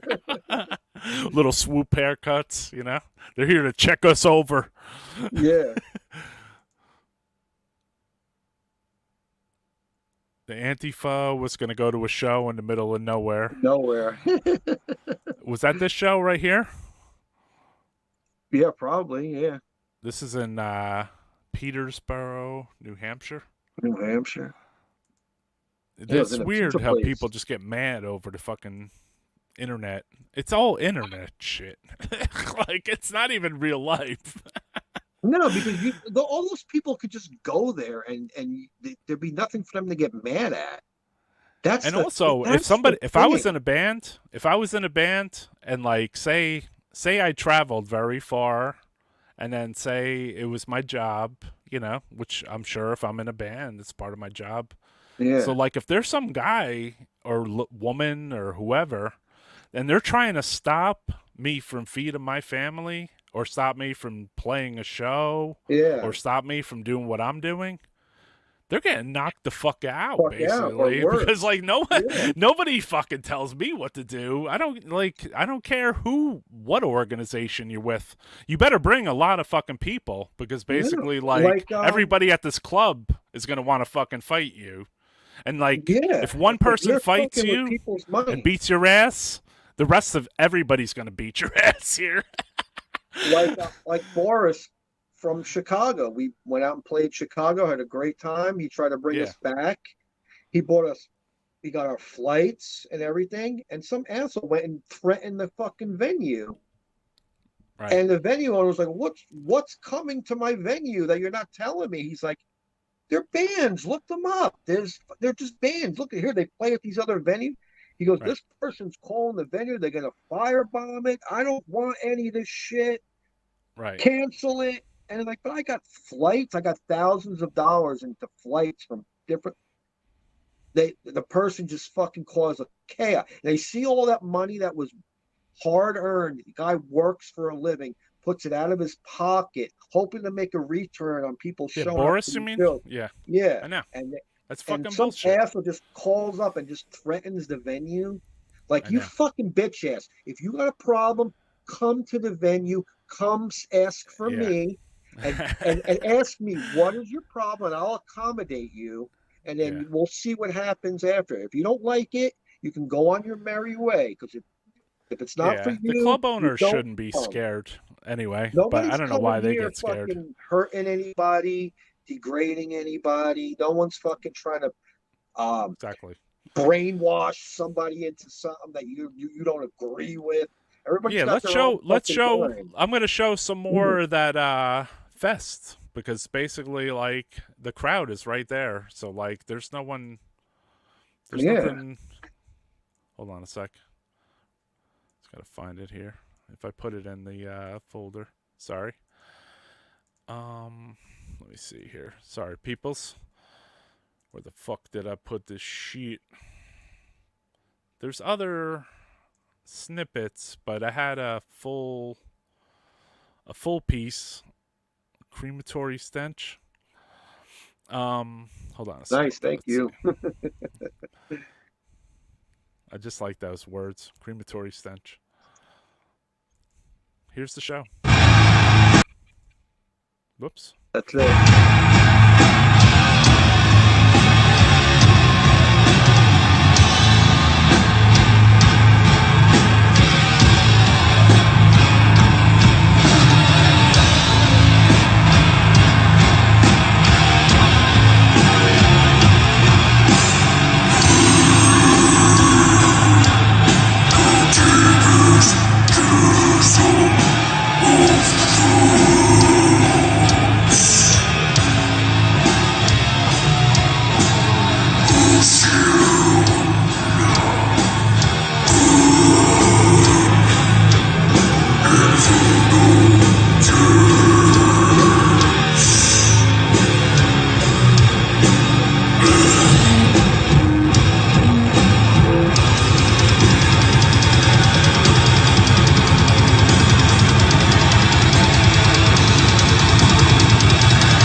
have it. Yo. So yeah, that was a show, a recent show Yeah, during the summer. during the Well, summer. it was a 2-day event, Saturday and Sunday. Unfortunately, the Saturday we were going to play, it was mobbed. Everybody came, for the 2-day event, and we got rained out because it's an Right. outdoor event, and the stage was not under the gazebo thing. Behind the stage was like a big gazebo where food and merch was set up, and so we had to end the show at like 1, 2 o'clock, and then we kind of just stayed. It was just drizzling the rest of the day, and then we resumed the fest on Sunday. So a lot of bands had to cancel because travel day for them to go home, or just couldn't commit to coming the second day. So Right. we're local, so we can come back. A lot of people then couldn't come back, that were scheduled for the first day. So Right. we made the best of it. It was fucking Yeah, it looked muggy cool, as man. fuck I the mean, it next was cool day. to see an outside show. Yeah, it's It looked fun, like it was man. a fucking backyard. Looked like a barbecue almost. Which I thought It's I like like. I like that. it's a bikers gathering place. Like bikers go there, like a biker bar. Out like they're usually up on the top of the hill. There's a big Yes, bar Chris. restaurant that was closed down. So that was just a venue now where it's outdoors, a gazebo. There's like a food truck that's attached to it that has Mm. beer and food. You got a good Um, sound out there. well, Kyle got this company to come out and supply the fucking soundboard, the PA, the amps. And yeah, everybody was saying It's a this good sounds sound. fucking killer for You know what I outdoors. like about Disma in general, and just seeing it during that show, is that you guys are fucking slow as fuck, dude. And then I see Craig up there, and then it brings me back to when Craig was doing Womb, basically. So Yeah. like he had that fucking really plodding, kind of like brutal, If slow. I'm seeing a little Womb creeping into if Chris is Disma. still there in the feed, what does Craig yell at you every time we jam? Is Chris still in here? Yeah, Chris is up in here. Chris, what Chris does said, Craig yell Chris at said, you "Did you every time take we that jam? video from my page?" What does Craig yell at you every time you play drums? All that I hear is slower. That's all Slower, I hear is slower. Slower. slower. Play it slower, almost to the point where like his sticks fall out of his hand because it's like too slow. Yeah, yeah. So Like Chris we're working was like up on now on stage for that one. like on we have a new song that we're writing because once we were in the process of writing an album. Everyone's like, fuck with the t-shirts, I don't want to hear a 2 song this blah blah blah blah. Where's the next album? We want to hear your next album because that's what I've been taught. And like we need to do Mm. our album already. And this kind of came as an opportunity. We're like, hey, well, if we can get a good sound here, we're going to go back with Jim and work. Let's see, he's just inviting us to come do it. Why not? Yeah, So cool. we'll do this. And then, so we're still actively writing the album. We didn't even stop that. So Yeah. we have, we've been working on a really doomy song that's like total doom. We got a couple like faster songs. I want to like bring some speed back. It's I try to make we try to write. I always try to stay mindful. Like each song has to be totally different. That's what I like about albums. Like I don't want the same format for every song. So I want to like mix it up because when you play live, you got to mix those songs up, and you can't have everything sounding the same when all your favorite songs sound the same. It's like Yeah, so this is the core lineup of Disma, but then you have Chris doing drums, Chris to the left. yeah, And he was on the live set there. yeah. Slower. I have to say, your band looks like a bunch of fucking maniacs, dude. Just to be honest, including you. But With a Craig front backer. and fucking Randy and Chris is kind of looking pretty fucking scary, dude. Scary fucking group, The bro. front when we went to we went to Italy, and we played over there. We were like the biggest guys, and Right. the guy was like, "You guys are the front backers." And we're like, "What? Front back? Oh, you mean linebackers? Like Oh, in yeah. American football, front backers? You know?" You know, the front backers. Yeah, there was that song just floating out there. There's like a couple little, Marcy sent a couple little snippets here and there. Not nothing spectacular. I can't tell which one's which from which, but let's see here.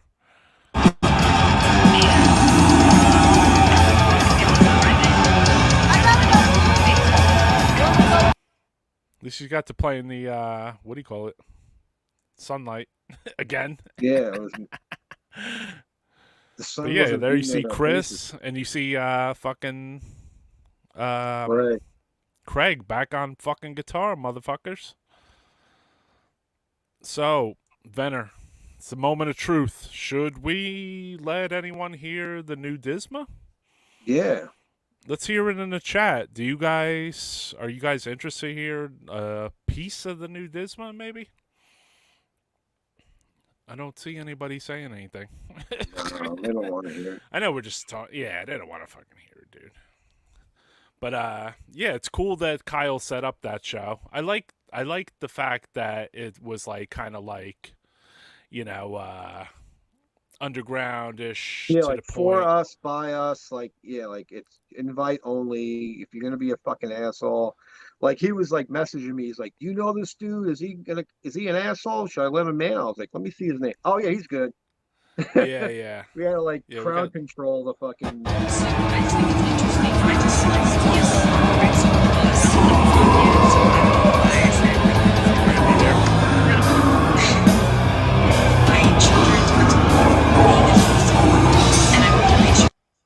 Pretty spooky, bro. Sounds spooky outside. Yeah. I mean, that sounds fucking heavy outside, dude. Doesn't it? Seeing a lot of yeses. All right. I think we could play some shit.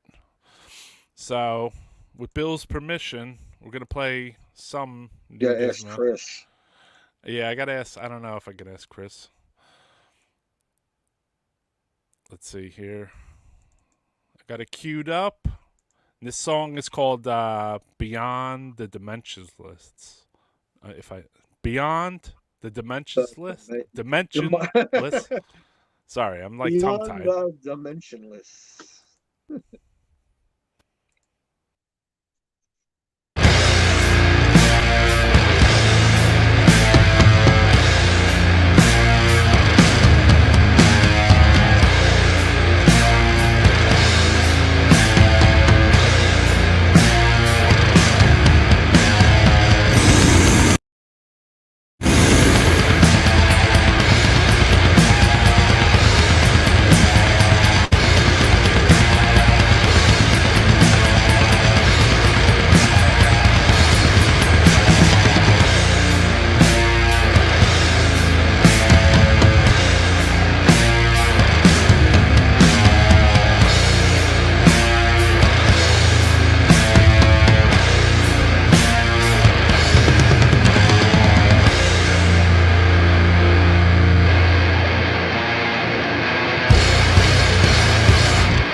let you guys buy that shit instead. So yeah, that was a sound sample from one of the new songs.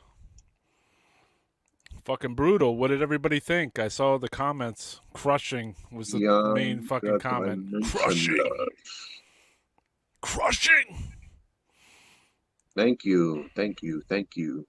Snare is gonna fall apart. Sweet. It almost did. Sold. Yeah. I think the snare fair fall apart. Shut up and take my money. Roy's gonna give it away for free if you guess the next question. Yeah. Yeah. Insanity, says the fucking bloody bastard.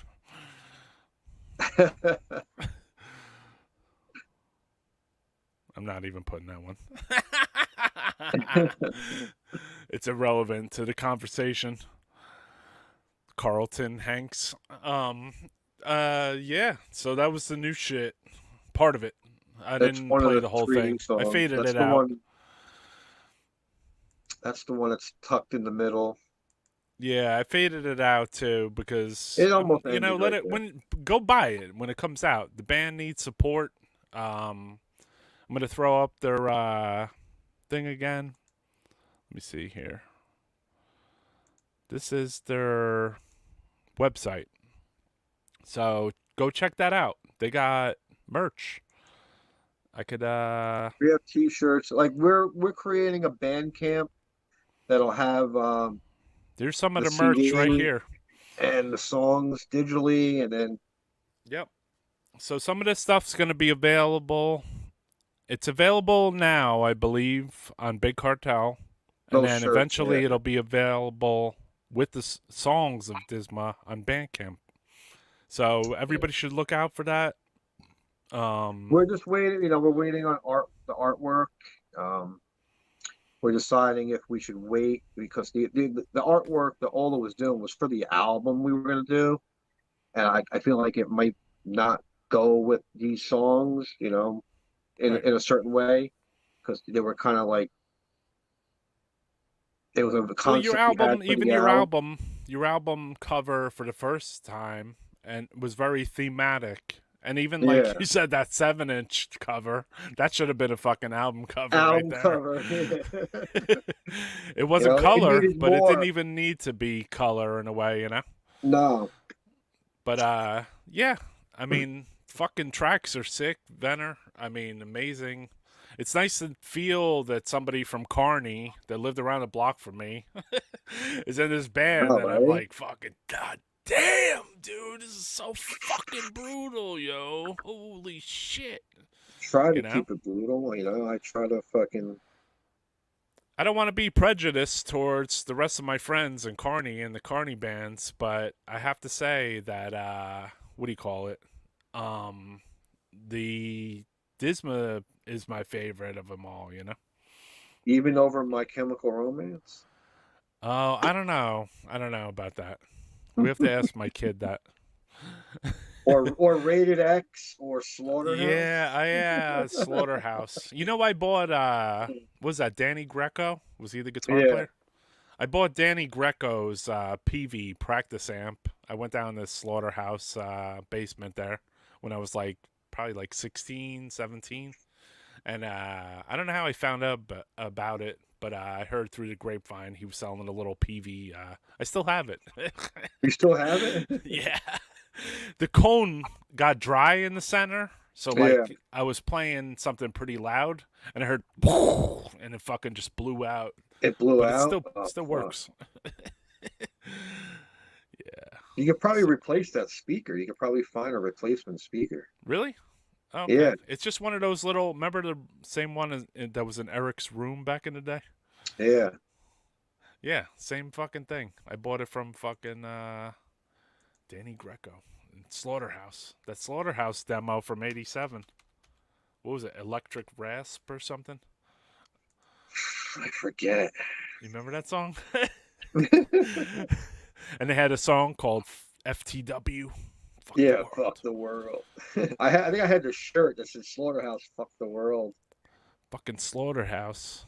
I'm gonna do a Slaughterhouse podcast and bring all the members of Slaughterhouse on and see how they're doing, bro. And Carney. I think Danny Greco just got together with Bill Holly, and they went. I think they went fucking gun shooting or something the other day. I seen Right. they were like hunting or something. But they live up in the sticks now. They're not in Kearney no more, so they're away from all the fucking hustle and bustle of the fucking hot metal scene that's fucking rolling around these fucking in the suburbs. Uh-huh. This fucking chill every night. Just had to throw the band hammer on somebody here.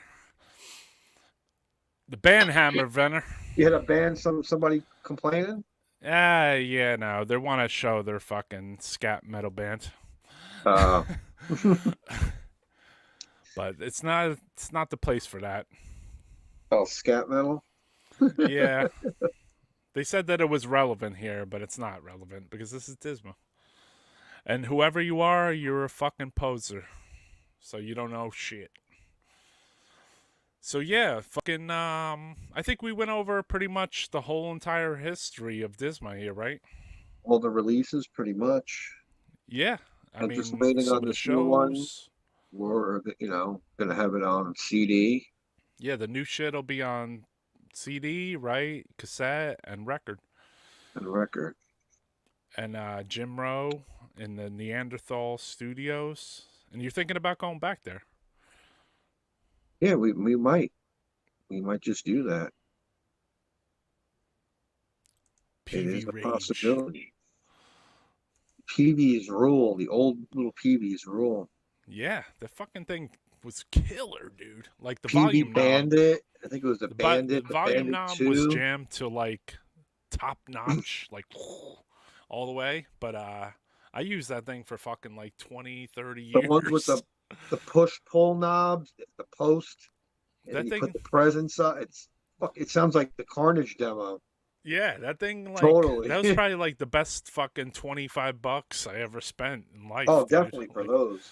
And they're Yeah, worth a or lot. If you're $50. trying to resell that, you could, with that blown speaker, you could probably put that on eBay or Reverb, and someone will buy that for like $200. Seriously. I don't even know if I want to sell it. It's like a piece of my own metal history. It's like I would slaughterhouses. like, open up the back, unscrew that speaker, and you could probably find a new one. Yeah, I should do that. Cause I collect other bands' equipment. So basically, like, You have a little bit of everything. I got Slaughterhouse's amp, right? I got the guitar from the guy who played in Incantation and Disma. His name's Bill Venner. And then I got the bass that Will Romer used to practice on at the Primitive Recording Studios. Then I bought the Mortician drum set that toured 2 times around the United States with Skinless. I got that whole thing. Then I got the 5150 cabinet and from Mortician. And I got the Will's bass rig, too, from up there. So, yeah, so I'm just missing, who I need some immolation equipment, maybe. I need some... need an immolation guitar. Yeah, I need an immolation guitar at this point. I need Gorephobia guitar. But yeah, man, I think we're gonna wrap this up. I appreciate everybody in the chat. Check it out, the Big Cartel. I left the link up there. We have a website, dismaband.com. That's kind of still there. Has some info on it, flyer, pictures, and stuff. Mm-hmm. And a link to the carts in there. And then that's pretty much it for now until we get the Bandcamp all set up with the new tracks, and then the new releases come out. We'll upload everything to the website, and we'll have all info as stuff unfolds. Because I know, like, the industry, like, I see people online saying they're trying to put CDs out, and it's taking months. There's no CDs available. There's no cases. There's no vinyl. no plastic. Yeah, the It's like vinyl everything's situation's on. really wacky right now. And yeah, even Everything's CD cases are getting yeah, wacky. everything's on a fucking hiatus. So it's like, even though we're ready to do it, it may not be ready when when we say. So Yeah, just keep it's an it's eye a out. release. You're making moves. You let people hear it. You guys are still around doing your thing. You take and take your time to make your shit. Yeah. Which is the way to go. All right, sick. So yeah, man, I appreciate everybody that tuned in. Thanks for checking out another death metal podcast with our guest Bill Venner from Disma. Me and Bill, like I said, we go back quite a few years, so we'll probably do a separate metal podcast on just Carney. I'd like to get everybody from Carney into this thing. Like we get like Steimer, me, you, Dan Cades. Kincaid. You know what I mean? Like anyone that was around, maybe like even Matt Medeiros.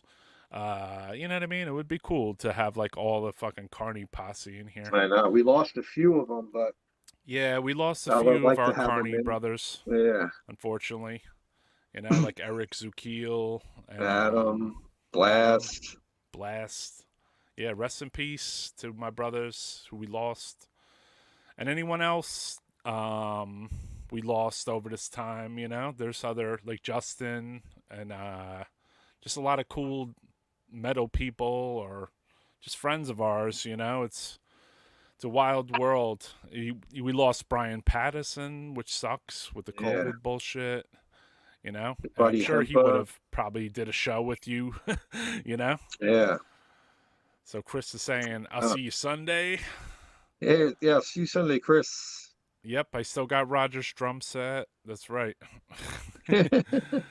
So I want to thank everybody. I'm just trying to drag it to the 4.5 hour mark because Yeah. it wouldn't be death metal podcasts if I didn't do it for fucking like 4 or 5 or 8 Hours, 9 yeah. hours, 10 hours. Quality fucking content. Yeah, I mean, I think what we're doing is good because we bring out and tell stories from the people that actually were there.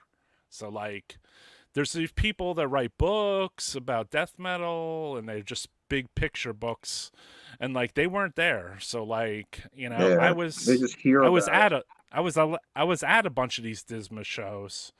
I was at I wasn't there when they recorded, but like for some other bands, I might have been, or I was there when they were rehearsing. I was there when people were meeting each other, like when Daryl Yeah. and Venner were kind of meeting each other. A lot of shit, man. A lot Studio of shit One goes on. back in the day, we all congregated. Ceremonium, Will Kuberski, people like that. That crew. Deteriorate and fucking Deteriorate. Putrefact. I mean, there's a lot of stick Putrefact. bands locally. Yeah, there was a You know, lot you got of shit. Evokin, Dripping. Dripping, Sebastian. Cadaverment. Yep, Cadaverment. Yeah, and like we would congregate. I think we had like a crew. That's why they call us the Carney Death Crew, Yeah, exactly. So yeah, everybody, I appreciate you tuning in. You pretty much held a consistent fucking tons of people in here, Venner. So apparently people Cool. want to know what's up with Disma. Nice. And I Thank you, appreciate everybody. anybody that tuned into Death Metal Podcast. I don't know when we'll be on again. We might be on tomorrow. We might be on next week. I am setting up an Australian show with a bunch of Australians. I'm not going to tell the names yet, but Make sure you we'll fucking see. throw some shrimps on the barbie for that one. That's why Damo left. He said he had to go play with his barbecue grill or some shit. I think he's Yeah, putting, throw another shrimp on the barbie. I don't know. See, look. All right, at Maniacs. I'm out Yeah, for get some that barbecue. fucking barbecue going. He got an iguana Get that- on there. Fucking iguana and kangaroo meat going. Thanks, No Baloney Anzalone. I love your name, brother.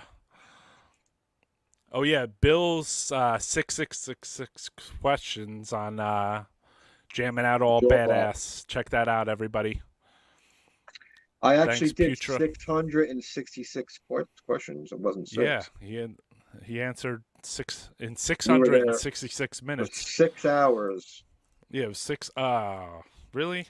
It I have could have to. went. I have a new milestone because I did a 10-hour or something or 11-hour podcast, so I have to do one that's like more than 11 hours 13th. long now. You gotta go to the 13th hour. I think so. I think Frazier will probably stick around for that. Maybe he'll have to be one of the guests. Thanks, Frazier. You've been a good supporter. You're a good dude. I saw you holding up that Disma shit. Thanks, Tony, Tori. You've been a good supporter too, brother. I appreciate everybody that's been checking Thanks out the everybody hanging channel. out. Yeah, appreciate everybody for Cool. hanging out, checking out the Facebook Live, YouTube. Here's our shit. I hate plugging. But Plug away. if you know anybody that likes death metal, I'll be on more. And probably bring some more guests on. This is pretty much the first official live interview I did. And it seemed like it came pretty easy considering I'll have no questions, just pictures. Like a picture book of Disma. So you show a picture and I'll just talk about it. Exactly. So we just all you gotta do. It seemed like it went pretty easy. So Yeah, shout a out lot to of fun. Francisco for giving me my chops. Seeing the old logos ruled. Yeah. This is like a trip down memory lane here, bro. Yeah, bro, you gotta send some of those copies of me so I could put them in my folder. Yeah, will, bro. Yeah, we didn't you have to dig out that Anatomia one, remember? Yeah, I gotta send it to him. We didn't talk about that one. Oh yeah. But that's next time. Next time. Yeah. We're gonna get the Japanese crew. We'll get Taki and Yep. John in there and fucking Takaki and exactly. we'll get a That's bunch what I of want to fucking do. I want to get those all three the guys were in, like, Anatomia. those three guys alone were in like 5 or 6 Japanese bands that we liked. Yeah, like we should get all of Anatomia and maybe all of like Multiplex or whatever. Yeah. That would be dope, you know? And Maybe then, somebody from Coffins in there too. Fuck, Oh would be yeah, sick. yeah, definitely, dude. That'd That'd be and sick. I would like to do Naratashi from CSSO because he puts Oh on. yeah, that'd be sick. He's probably the busiest underground dude there is in Japan as far as shows and everything. Really? Maybe Disma will get out to Japan within the future when people can I'd fly love to. again and all that bullshit. We're gonna take the fucking tube. We're waiting for fucking Elon Musk to create the fucking Yeah, that underground portal. tube to shoot us over there. Fucking A, dude. All right, man. A. Thank you, everybody. Cheers, I'll leave everybody. you with no music. Yeah, go to sleep. Actually, I can leave you with something. Here's at the Maryland Death Fest.